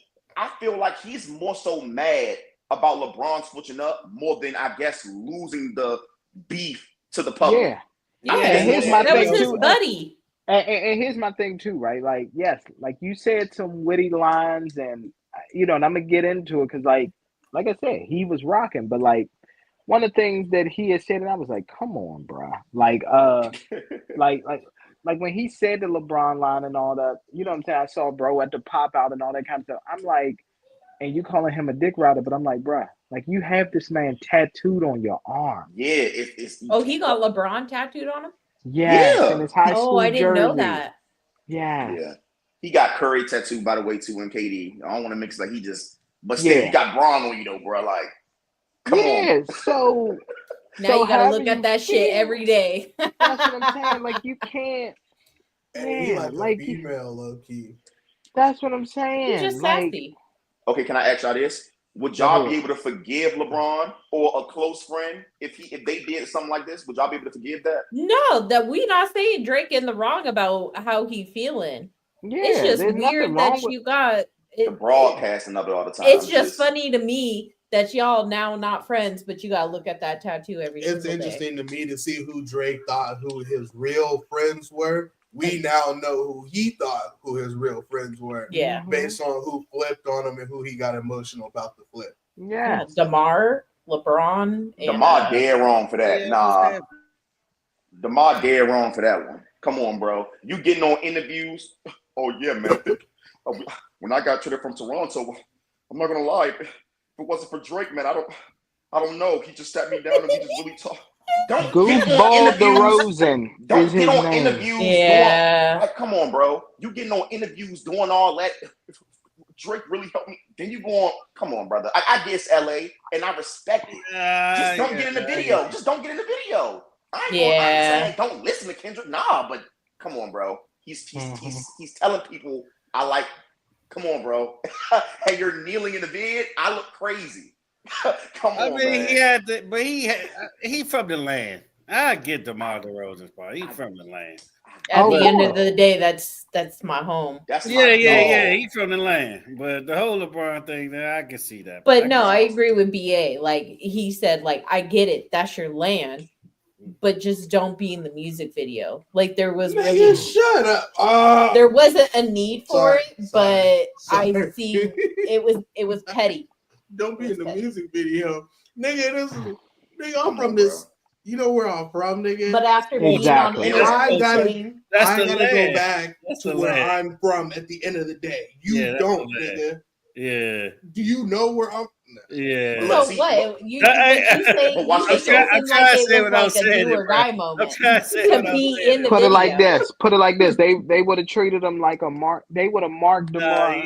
They would have marked DeMar DeRozan out the game if he ain't be up in that video. Plain and simple. He would have got marked out. That they're touring though have been very weird. Oh, now you want to come back to the set, homie? Exactly. Oh, now you want to come back? What's up, homie? How you doing? So we saying it was like a do or die moment for DeMar? We're not saying nothing. We're just saying why take the chance. Yeah, exactly. Fair enough. Fair enough. Fair enough. But like I said though, that's enough said. That's enough fair said. Enough. Yeah. But, that's it. But like I said though, man, it's more so the Drake beef. Like, come on, bro. Like, we was here in 2008. I had you listen to my music before anybody. Like, come on, bro. You're walking out with me. I got your son walking out with me after his unfortunate event that happened. Like, and you gonna go dance at brother? What are we? That's the it goes, here, man. Just so, at what point do we start to think, damn, what kind of person was Drake really?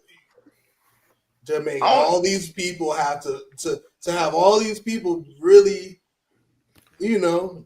I feel you. I mean, I think us knowing that he fucked on Wayne's girl while he was locked up, that as a female, that lets me know, like, oh, okay, like, yeah, I see what time it is. I mean, Drake said it though in one of his lines. He said, "Slave to the pussy, but I'm still playing the field, nigga." So at the end of the day, we know that, you know what I'm saying. Besides money, he one of you know what I'm saying? Yeah, you just can't. Yeah, you can't trust him around your leg because he going to try her. You was talking about it when we were watching the reactions, like Drake, the type of person where, like, were you saying get you out of the situation? Because there's some homies that you would have that, it might be shaky. It might not seem like this nigga got your back, but at the end of the day, he won't let nothing really bad happen to you. And then there's some niggas where you just like, yeah, that nigga, he don't. Well, I'm care. sorry. Well, I'm gonna tell you right now, but... sir. I apologize for cutting you off, but I'm gonna tell you right now, it's in the L right now. If you're looking for somebody like Drake to protect you, I'm gonna tell you right now, that nigga Drake can't fight, man. No, I mean just like have your back in the situation. Is he gonna leave you out the club, or is he gonna get you in the club, or are we standing out the club together and we're gonna go figure something out? You know what I mean? I get what you're saying. There's some homies that might walk into the club without you to go try to figure out the situation, and now you hoping this nigga come back, and he come back. There's some niggas you might not see. Yeah, nigga, hold on, I got you. You gonna see this nigga for the rest of the night. Yeah. Nah, I get it. Nah, I totally get it. Yeah. Fuck yeah, you don't trust Drake at all with nothing. I'm really waiting on y'all to talk about that clip song that dropped. That's what I really want y'all to talk about. I didn't listen to it because I want to wait for the album to drop. I don't think it's gonna come out on the. I listened to it. So I've been ducking and dodging. What you talking about? Ace Trumpet? Hey, yes, Malice. Good verse from Malice. That's what I can say. I was about to say, Ace Trumpet. Yeah, so Malice never lost it. But the one with Kendrick, I've been ducking and dodging until the album comes out. Yeah, so I'll say this: Ace Trumpets, that was a good verse from Malice, but Ace Trumpets overall, it was an average song. I don't know if I would. I don't know if I would have picked that song as like an album rollout. So it was decent. Is it an actual song from the album? Yes, Ace Trumpets. Yeah, Ace Trumpets, but it's I mean, it was. Here's the thing: it was a teaser that they gave. Push it. I mean, the Clips never made a bad album. How many they made? 3? They never made a bad album. Yeah, It's going to be great. It's going to be great, but it's not going to be like all time great, like Hell Have No Fairy or anything. Yeah, no, it's going to be. It's going to be a good album. Yeah, it's not going to even be better than Lord Willing probably, but it's going to be a good album. Yeah, no, I agree with that. People forget how great Clips was as a group. They still one of the best groups ever to me. Why Pusha T keep dissing people though? What's his beef with Travis Scott? So his beef with Travis Scott is Travis don't know how to pick a side. Like Travis think about it. Like he was doing, you know what I'm saying? He had Drake on sicko mode. I think him and Drake did like a little tour together, brought each other out, all that kind of stuff. And then no sooner than his Metro Boomin beef and all that popped off, like you jump on their side and you on there with them. And and I'll tell you the main thing, what Pusha said, this is why I really don't fuck with Travis. And I was like, oh, okay, I get this now. So he brought what's the name? He brought Pharrell over to listen to the song Meltdown. And when he brought him over to listen to the song Meltdown, he never let Pharrell hear Drake's verse. Because Drake dissed Pharrell in there. The chains that I bought from your boss, you know what I'm saying? I melt down, whatever. And then, the niggas in Louis. Yeah. The niggas not. Something about like the niggas in, like, we're not even wearing Louis no more. And I would have been with the Wasses in Paris, but you lucky like Vogue was suing or something like that. Basically banning him from clothing line. Yeah.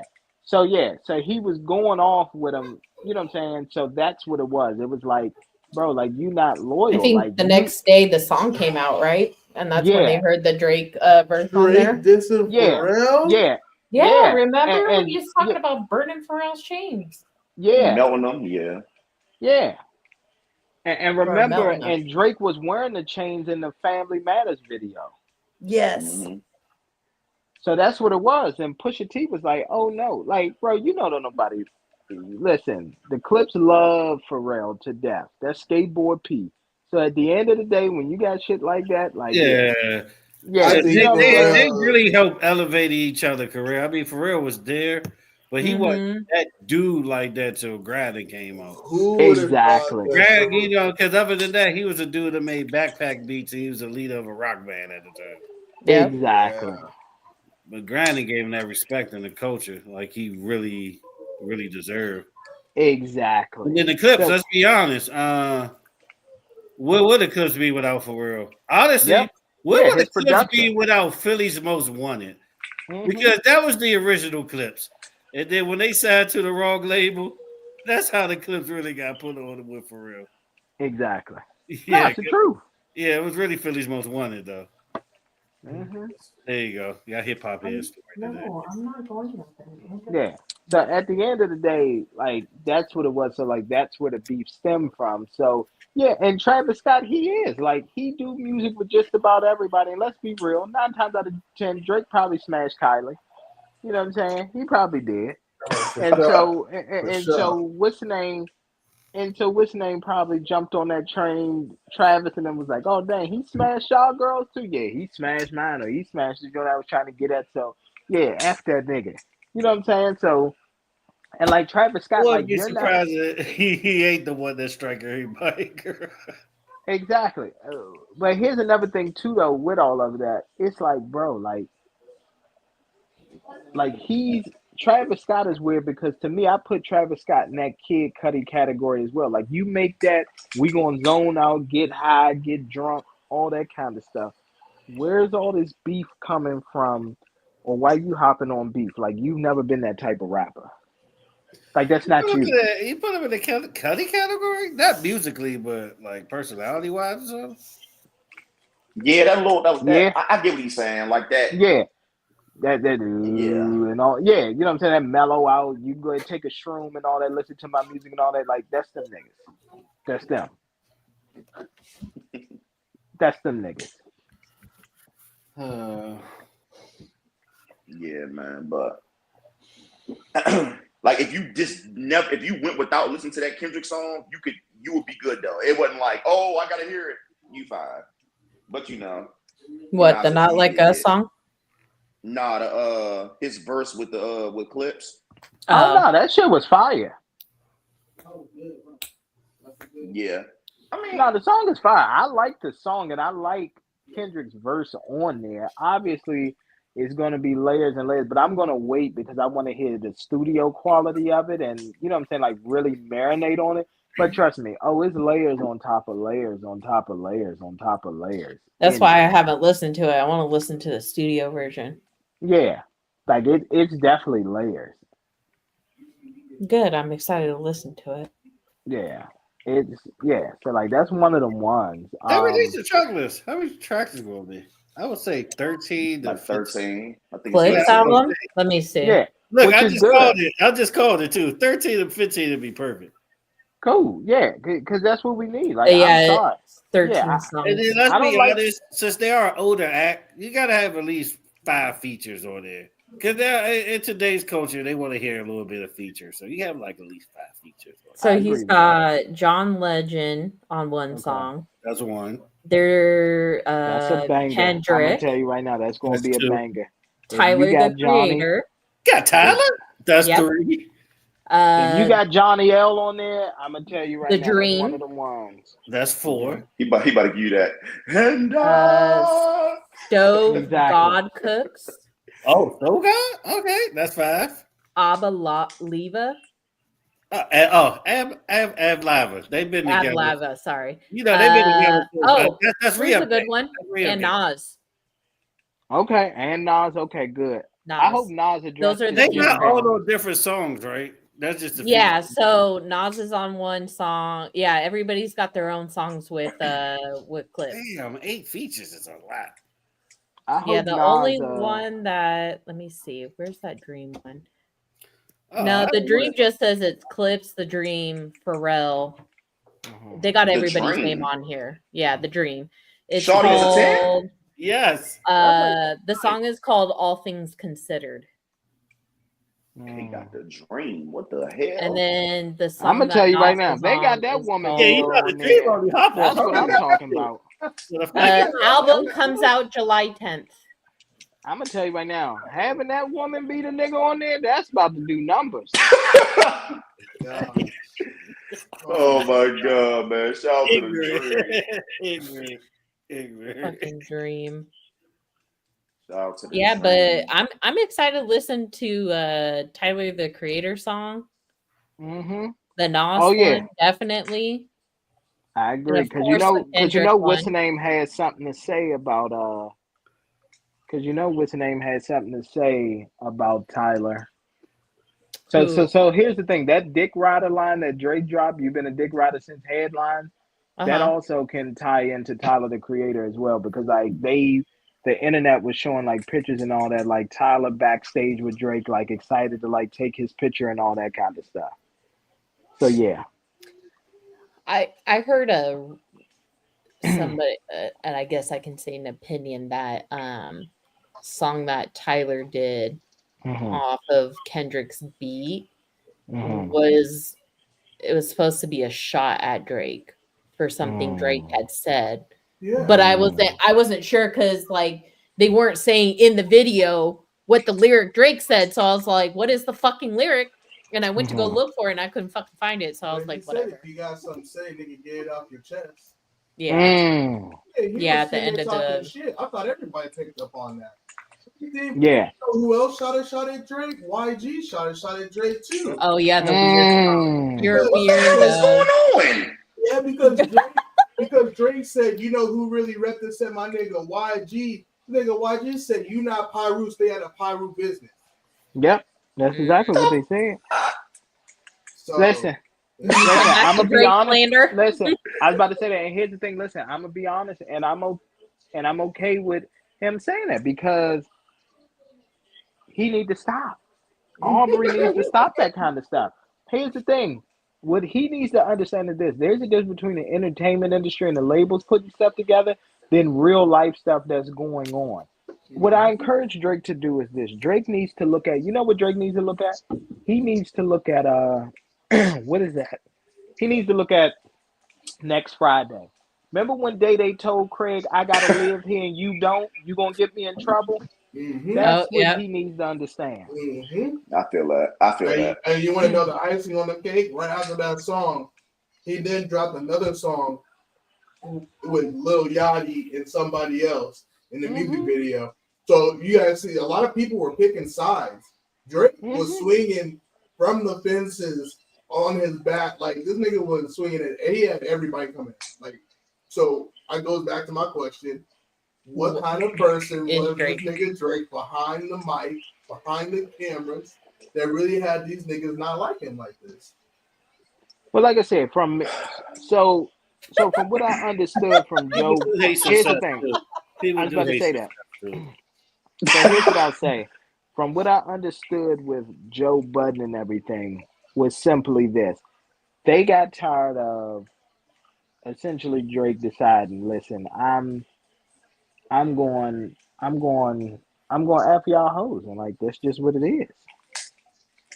But at the end of the day, you have to. That's the hoe's fault. If your homeboy comes and propositions me, and we fuck, that's on me also. I allowed it.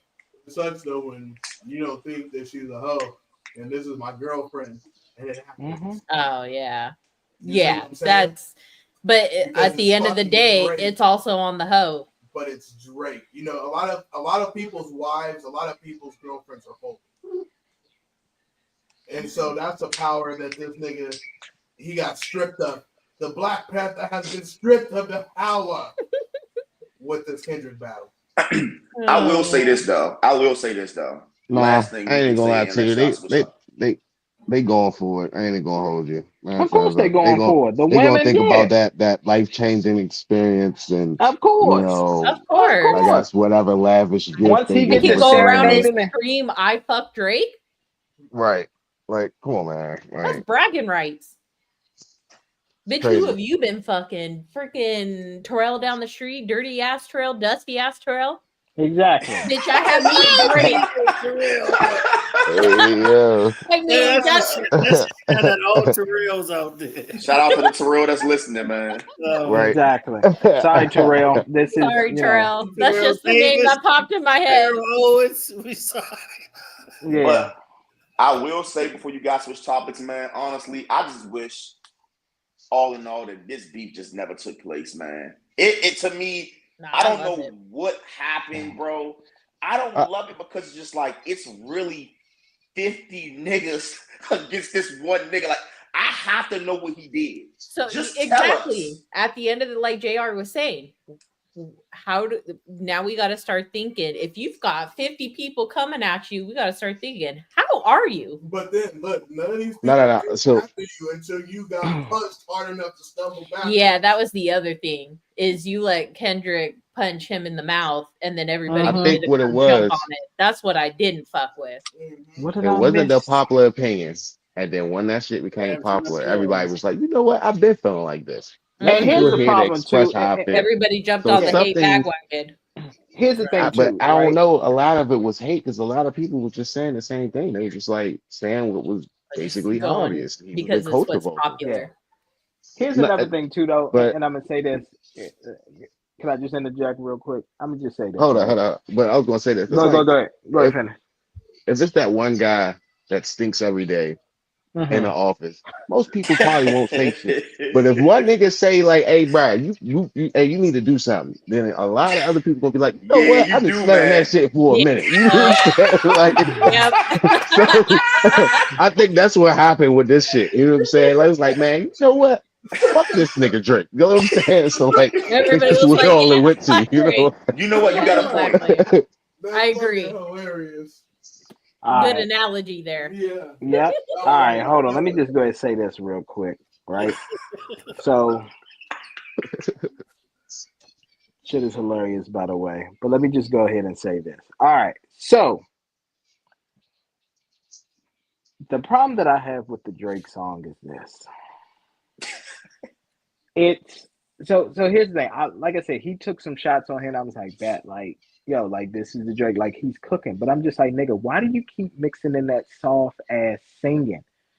You know what I'm saying? Like, here's the thing. Like to me, this had the potential to be like one of them verses on what was the joint from Certified Lover Boy? You Only Live Twice. I felt like I wanted that Drake. Like if Or y'all go back and Steven. listen to if y'all go back and listen to that verse on the You Only Live Twice with Ross and Wayne, It's a hard ass bro, verse. like the way that he was crushing it, he just got on there and just started rapping. But I'm just sitting up here, I don't give a fuck if you love me. I'm just like, bro, why are we singing? You're standing in front of a bunch of guns on your pool deck. Why are you singing? Yeah. Why are you harmonizing? I genuinely believe after this beef, Drake should have said, "You know what? I'm only rapping to these niggas." Yes. That's the R&B thugs, man. Drake, because R&B you thugs. can rap, bro. I Like, don't give a fuck if you like. I don't know. Yeah, I don't. Like, I don't why? know. Drake's Like, confidence. That's why has been I stagnant. totally agree with what MT is saying, because I would have fucked with that song more if he didn't put that little soft ass singing in it, because that's what made him sound like he was crying about shit. It's like, well, what did I miss? That's what did I miss on? yes. I'm talking about something. What did I miss? What did I miss? Yeah. Yes. You know what you That know what you song missed. could have Okay. been hard And as then fuck Don't even without ask the that singing. question. And then literally he gets into I'm whipping around on like 600 acres. Let's go. Let's go. So Hold I'm like, on. all right, He's bet. got a verse in that song that makes no fucking sense. I'm about to go look it up right now. I saw it earlier. He said, Yes, I do. I know that. I know the song. Because here's the thing, right? Like here's the thing. I love the shot that he took at Ross where he was like, "Yeah, nigga, getting punched in the face on some TLC shit on a dead guy." TLC shit. Yeah, some TLC kid, because my nigga's gonna need a chili ice pack for your left eye. Like that right there, that was fire. Like you taking that shot at Rick Ross. I didn't. That was Oh, okay. Yeah, Maybe that's what it because was. I didn't understand the Rick bar. Ross got punched when he went out to Toronto and had them play Not Like Us. Yeah, that's right. His bodyguard got. Oh, his bodyguard got rolled over. Yeah, that's right. Okay, now that bar makes more sense. Yeah, I apologize. I feel like Drake don't. I don't know if Drake don't really understand. Like Drake, you can rap, bro. You don't gotta keep. See, I think. So we thought he's keep. Okay, look, we're not doing this. All right. See, y'all see how he keep trying to. No, okay. You know what I want to do one day. You. Look. You know what I want to do one day? One day, I want you, one of these episodes, I want you to grab Kendrick's best bars from his songs, and I'm going to grab Drake's best bars, and we can just let them all out. Let's vote. No, let's do it. No, let's do it. Let's do that. Let's do it. Let's do it. Are we doing the verses? All right, fine. All right, fine. We'll do the research. But what did I miss? Bar for bar. Okay. But look though, I think Drake needs to just just only rap, bro. Just rap. I get my harmonizing. Okay. Here's the thing, and here's the thing too, right? And here's the thing too. Like I'm gonna give y'all. Here's the thing. I'm gonna give y'all just a little snippet or whatever. I'm gonna say his lyrics from the "You Only Live Twice." The nigga literally got on the track and was like, "All right, 2.2 for the Raphael Nadal. Don't act like you happy for me now. Hold on. Don't act like you was. Hold on. You only live twice lyrics. I'm gonna tell you right now, like the way he got on that track, I was like, okay. I was like, he's rapping. I was like, Drake is rapping. That's gonna be okay, yeah. He said, all right, yeah. He said 2.2 for the Raphael Nadal. Don't act like you're happy for me now. Don't act like you wasn't praying for catastrophic collapses. Catalog is immaculate. Still running the game. Don't ask me about the practice. Ho, you go on vacation. Don't ask me about relaxing. Not sure if you know, but I'm actually Michael Jackson, and the man I see in the mirror is actually going platinum.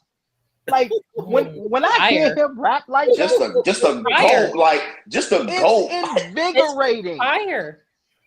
And then you come with bullshit bars, and this is why we're mad.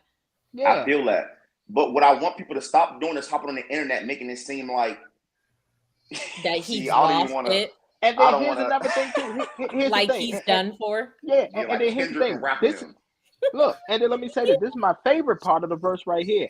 He said, "Yeah, I never did you nothing, and you play like we family, huh? Next thing you want to shoot me down, it can't be love. Not sure where you was trying to send it. It can't be up. That day you sounded like a bitch. You fancy, huh? Going at Swiss beats. You get what I'm saying? Like, come on, Drake, you can do this. Mike, you taking my bars for the battle, man. Chill. You taking my bars for the battle. That's okay. We got better ones. Chill, man. My man said, how can I forgive like this? I gotta dead a lot of shit just to live like this. I had to fuck a lot of girls to get a kid like this. I had to get a lot of cribs to get a crib like this, nigga. Okay? This is, like I said, we know Drake has fucking some fire ass bars. Stop giving us bullshit bars and give us this. Like when he said we bars, wouldn't be mad. Like when you say bars like, I'm an owl, but I'll never tell you who. Why would you say that? Why would you say that, Trey? Why would you say that, bro? Why would you say that? Because all writers took the night off and it was just him in the studio. No. That's what we got. Oh my God. Can we move it to L of the week? Because we stayed on. I was about to say, go ahead. Go ahead. Drake is getting an L. I already know what it's for. Go ahead. For that fucking body picture he posted. I knew it. Yeah. That picture was terrible. That picture is horrible. How you got them abs but no arms, no chest, No freaking. The man said, "Oh, chest It's just fucking. Yeah, damn. That bar from Euphoria is really. Drake is said all sit-ups. I think he did it on purpose. He was like, you know what, man? Oh, you know what? Nah, I agree. I may agree with you to a certain extent, Bia, because I was watching this on the Joe Budden podcast. Drake knows whatever he posts, we're gonna talk about it. Yeah. But at the end of the day, what does that make him? It makes him a clout chaser. Yep. It doesn't need to be a clout chaser. And we all know clout is a hell of a drug. Yep. But you know what's crazy? Is it clout chasing when you get paid for it? Yes, it's still clout chasing even when you get paid for it. Because here's the thing. I think clout chasing is like getting a better status. If you already that dude, you get paid for every comment or anything. And more like a business strategy. So what is it? Is it? I wouldn't even say that it's a business strategy. Here's the thing, Mr. Jones. It's still corniness. Here's the thing. It's still corniness at the end of the day because it's one of those where here's the thing. This could technically be considered part of his album rollout. Like I find it funny that he releases this viral picture knowing that he's going to get criticized. Then he does a live stream about the whole Iceman album. Like that's how you wanted to get people talking about you. Like why didn't you just drop the? That's just like that would be like Beyonce, bro, going out and posing half naked and then be like, all right, Cowboy Carter tour launching tomorrow. Yeah, everybody gonna be talking about the photo. But you're big enough to just tell us it's coming out. You don't even have to do the photo. Exactly. That's all I'm saying. It's a form of clout chasing. He's what? You said what? He can do that. He can just drop it. That's what I'm saying. Yeah, and we still go and run and listen to it. Yeah, he's still gonna do 100K. Drake has made his career to whatever he drops. We are going to go run and listen to what it says. Exactly. Especially now, even after the beef. After the beef, people, even the haters are gonna go freaking run to that album. He cut from Wayne cloth too. Yes. Yeah. You know, Wayne never went under 100K first week. Mm-hmm. Yeah, that's what I'm saying. I don't remember him wrapping up to him dropping it. I just remember him dropping So it's it. like, so that's what I'm saying, and that's where I get to, and like that's what pisses me off because it's one of those things where I'm like, Drake, you don't have to do these antics. Like you don't have to put rainbow hair clips in your hair and do all that weird stuff. You don't have to do that. But maybe that's just him, and that's how Drake has always been too. That's just him. Like Drake is definitely. He's an attention seeker. Well, he's evolved. You can tell he was the only child. Like you can tell he needed brothers and sisters. Yeah, he needed it. Yeah, he needed brothers and sisters. I got another L that's going to Drake. Really? Oh Lord, go ahead. I know what it is too. Oh yeah. The T-Pain. Oh no. Okay, go ahead. Oh no! What did you think I was gonna say? Oh. Is it no, just go ahead. Just go ahead. I thought it was gonna be that video of him arguing with a fan. Oh, I saw it, but like the accent got to me. Which the accent is crazy. Yeah, the accent. You haven't seen it, huh? So that Canadian accent came in heavy. But no, I'm more like on him. Like T-Pain wasn't. I don't think T-Pain was trying to be disrespectful. He was just repeating something that Drake had said in the past. And what happened again? Aubrey got in his feelings and had to make a remark on it. Yeah. But I don't think T-Pain was being disrespectful, but I think, like I said, like always, Drake got in his feelings. He gave Aubrey Graham the blueprint. Yes, they gonna come after you. He's trying to distract you. And this nigga, he told him, just don't answer him. You know what I mean? He said that it's the trader. You big enough where you don't have to answer. And he told them that they gonna all be traders. And he told them this in the whole verse. So he totally threw all of that out the window and decided to go against what Jay-Z told him. Literally, that's how Jay-Z survived any of this. Literally. You know how many people was probably waiting to try to Like, we from the locks to it was a lot of people waiting to get at Jay. Jay was like, nah, I can't. Like, because if Jay got entangled in every beef, Jay wouldn't be still standing. No. See, and I can't believe I watched Drake walk into his own demise. Like, I watched him walk into this demise like this. Drake can't believe it. Like that verse was bait, and Drake he took it. Like on everything I love. If I said, oh, the big three could be me, you, Jake, or me, J. Cole, and Kendrick. Hey, bro, and he comes out and says whatever you say on with Future. If I'm Drake, I'm not saying nothing. Will nigga, good verse, good job. I wouldn't have said nothing. Because I know you, like, if he write back, I'm on this nigga. I'm on him. I know. But the problem with Drake is he gets in his feelings. Of course. And he has to address it. But that verse was the first direct fire between them. There was no direct fire. That was a direct. No, it's been sneak dissing for the last 10 years. Yeah, but this was no sneak dissing. We knew exactly what time it was when we heard that like that. You know what, man? I'm going to say this, man. This for you, JR. I'm going to say this, man. This for you. No. It's not what y'all think it's going to be. It's not. I really have been listening to a lot of Kendrick these past couple days. Okay. And no. I was a Black Grand National. No, mind you. Okay. Sam can be, I've been listening to Kendrick. I'm talking about when old grandma, like you talk about ignorance is bliss. Yeah, like I've been listening. Section 80. Now that he's really good at rapping. Like he's really good. Like 2006, he had his EP like. So Jay, I just wanted to tell you that Kendrick is really good at rapping, bro. That's all I wanted to say. That's it. Okay. No slick remarks. Yeah. Even though I feel Drake is a better rapper. I remember him. I knew he was going to dig that in there. But I just want to take my head off to Kendrick. I just hope one day we all can just end this, watch this beef, and let's just come together, man. I would love to hear another Drake and Kendrick. That's what I'm talking about. We need more black people to think like this. Yeah. Even though Drake, might have carried a lot of the times he was on songs, with other people, not saying no names, but let's just squash the beef, man. We need more black people to think like this. I appreciate you, little bro. Yeah. I appreciate you, man. I love you, little bro. Absolutely, man. Love you, man. I ain't gonna lie, he's one of the greatest when it comes to features. I give you that. My L of the week. Oh my God, I'm sorry, I gotta get this off. Okay, my L of the week goes to whoever sat in the studio and made the video game Undisputed. Oh, I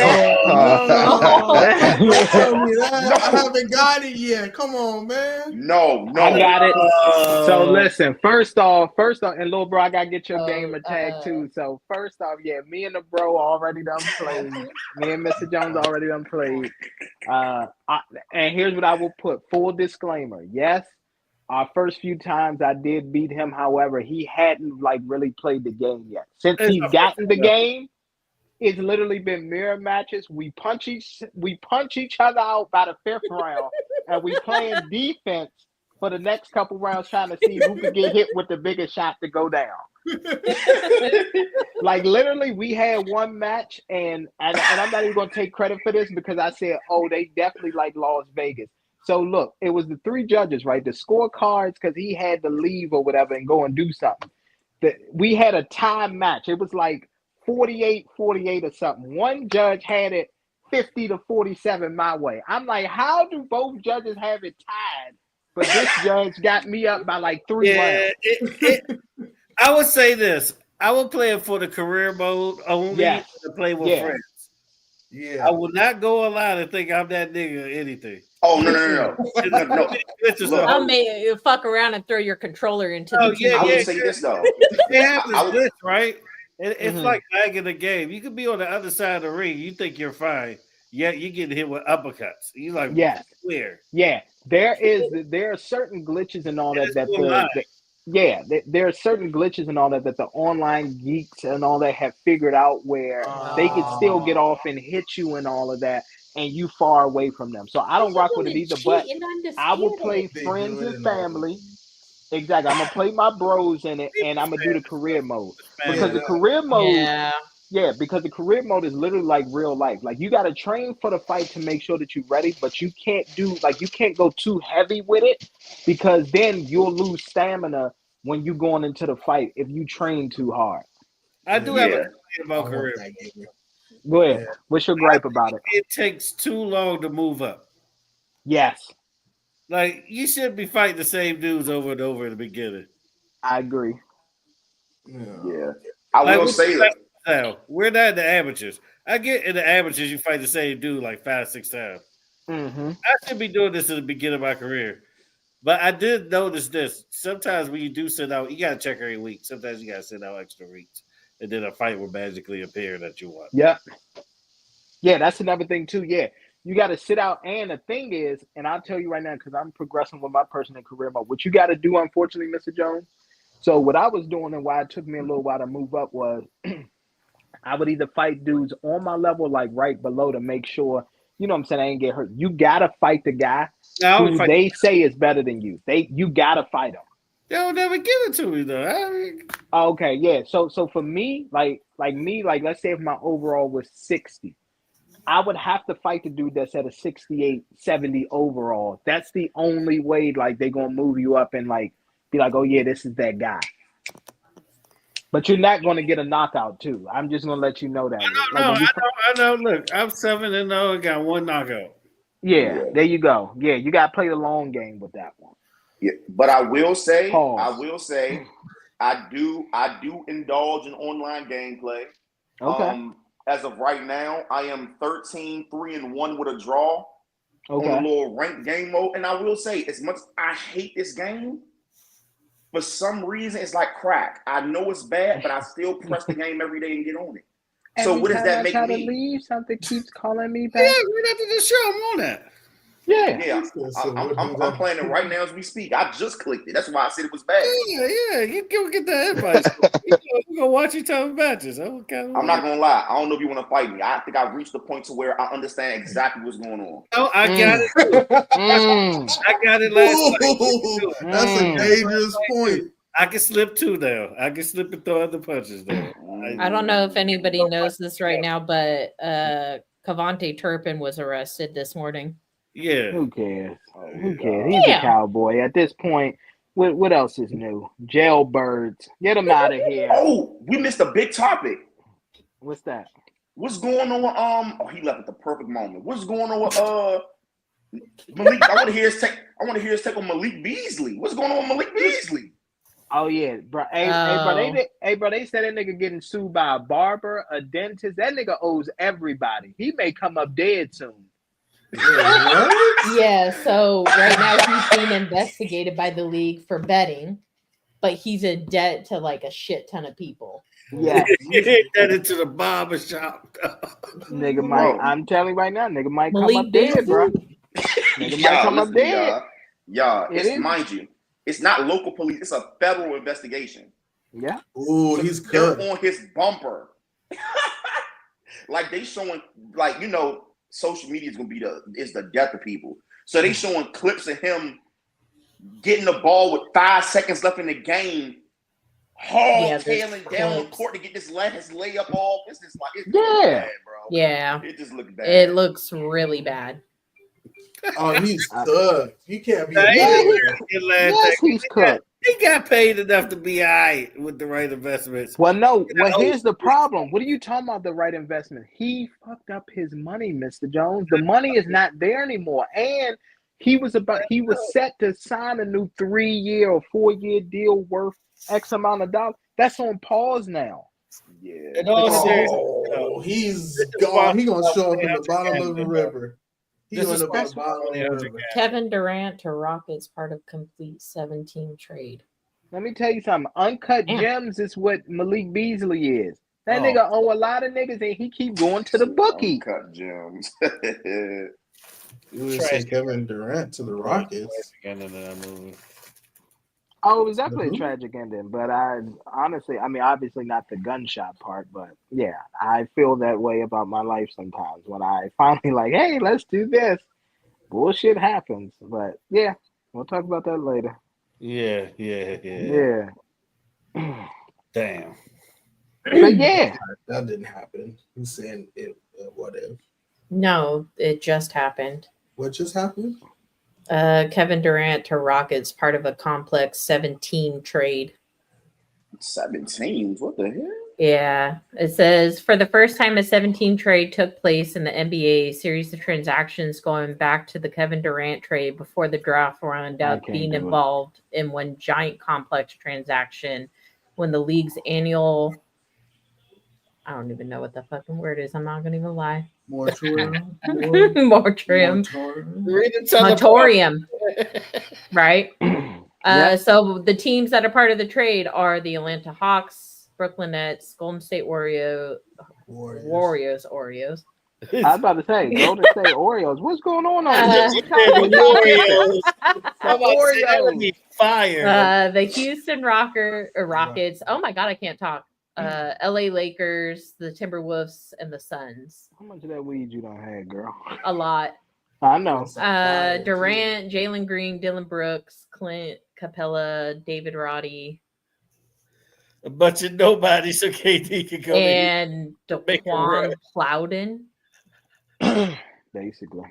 And then Kaman Mulach. Sorry if that's not how you pronounce your name. I can't read right now. That's okay. And I'm going to tell you right now, it's something to do with 13 draft picks. Here's the thing. What the? Here's why I'm going to say. It's crazy. Here's why I'm going to say none of that. Here's the thing. Here's why I'm going to say none of that really matters, Jazzy, because at no point am I getting up to go play 2K because of most of those names that you named, okay? It's going to be a no for me, okay? The only big name I saw was Kevin Durant, maybe Jalen Green. No, it was just KD. Let's go with that KD and Thompson twin on 2K. Oh, Jalen Green, the worst nigga ever. Don't worry about it. In the playoffs. Can we give B Simone a L? Yeah. She make me so please. She's been pissing me off all up on my timeline. And here's another thing too. This is why I tell people we needed this man, and there was so many unhappy sisters that cheered when that brother passed away. But this is another one because he told us that this was going to happen. He said literally when she was acting all bougie and all that, he said, listen, he said, I am not saying that B Simone is not attractive. He said, I am saying that she is cute. But unfortunately, cute doesn't allow you to get away with certain stuff. And when you sit here, he said B Simone is a tweet or a wrong saying from being canceled. That is what he said. And he said essentially extraordinarily like beautiful women can get away with stuff like that. But women like B Simone, you can't. Because she was the one dogging men off. He works a regular 9 to 5. That ain't good enough for me. He need to be CEO status and he needs to be this and that. Now you're struggling. I thought B Simone was Rihanna for a second, the way she talking. That's what I'm saying. Crazy. Right. I thought she built an empire where she was sitting on, a belly. Mm-hmm. Yeah. But with the way she was talking. She did in her mind. I changed, so I don't want to bring down black women. I don't want to disrespect black women, so I that's why I'm an Angel Reese fan now. I understand that, but here's the thing, Lil B.A. There's a difference, though, because it's reality. Like, here's the thing. At the end of the day, you know that I am a black father. I have black daughters. Sure. But at the end of the day, I tell them the reality of life because they need to understand that. Because I'd rather for them to hear it from me versus they go out in the world and hear that they come crying saying, hey, daddy lied to me my whole life. Mm. I'd rather them hear it from me. Yeah. Plain and simple. I feel like B Simone was headed down. She was just doing a lot of stuff. Like she was being nasty. Man, she was being nasty. Yeah, yep. She cut her friend off. They was doing some little god like church podcast. If me and you are best friends and I'm helping everybody else out while I'm watching you struggle, I couldn't fathom that. Like, I'm gonna beat your ass, and then we not friends no more. But I'm gonna beat your ass first. But here's the thing, though. I couldn't fathom even doing anything like that. Like, I got to be honest. Like, even when I get on her, like I get the money that I want, I may just hit my bros up just off some here. Like you may not even need it, but just here, tuck it Yeah, away. we all gonna eat together. Like just Not tuck just that me. away. Here. Wait, what exactly did she do to her friend? So her friend was struggling, couldn't pay rent, couldn't on pay food stamps, on food assistance. stamps, all of that, struggling, and she's making millions and can't even throw her a 10-piece. She was like paying for people's divorces, their courtship, throwing birthday parties for people. Yeah. Like, she was recklessly, pretty much, she was like, oh, sorry you going through that, but I'm gonna go spend my money over here. Yeah.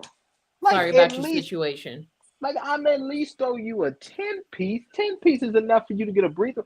$10,000 to the average American nowadays who is very struggling is exactly. That is enough where you can easily. That's breathing room. You can get up on your mortgage, your rent, all of that. You could go and pay 2 months in advance and bank your next couple paychecks, and not have to feel like you strapped.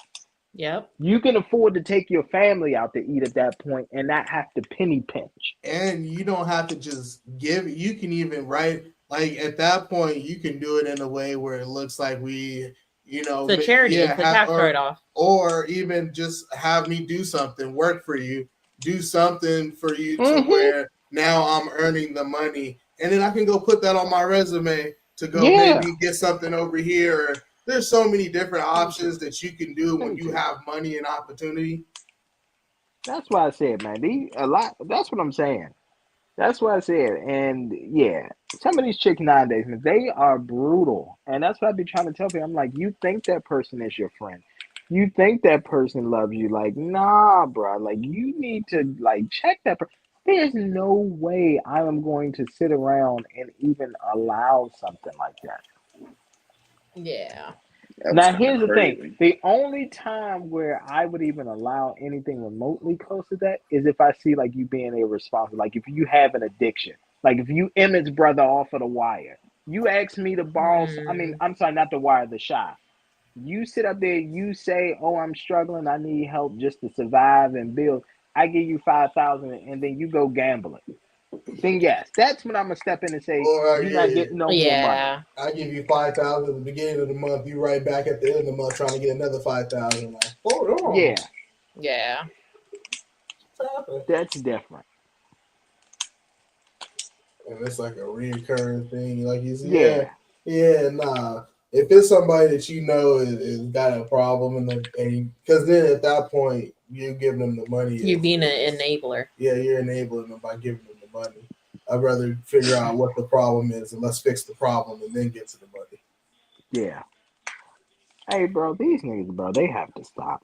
So now Otani is literally plus 125. These are shitty odds. Horrible. Sorry, y'all. That's that baseball. Yeah. Come on, man. Like, what are we doing? I think there's supposed to be a preseason game at the end of this month. For what? Football. Oh, yeah. It is. I was about to say, yeah. In July? Yeah. Yep. Yeah. July 31st. It's a preseason game. She is absolutely right.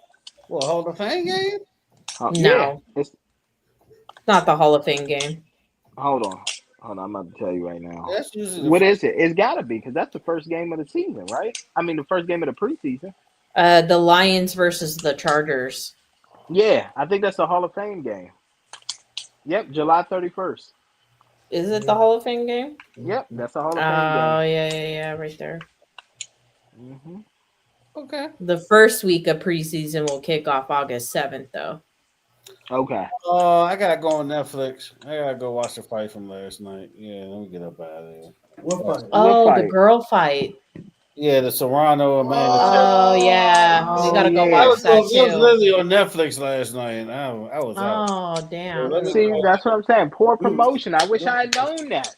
I forgot. I kept watching it when I was getting on to go watch Raw. Jake Paul's fault.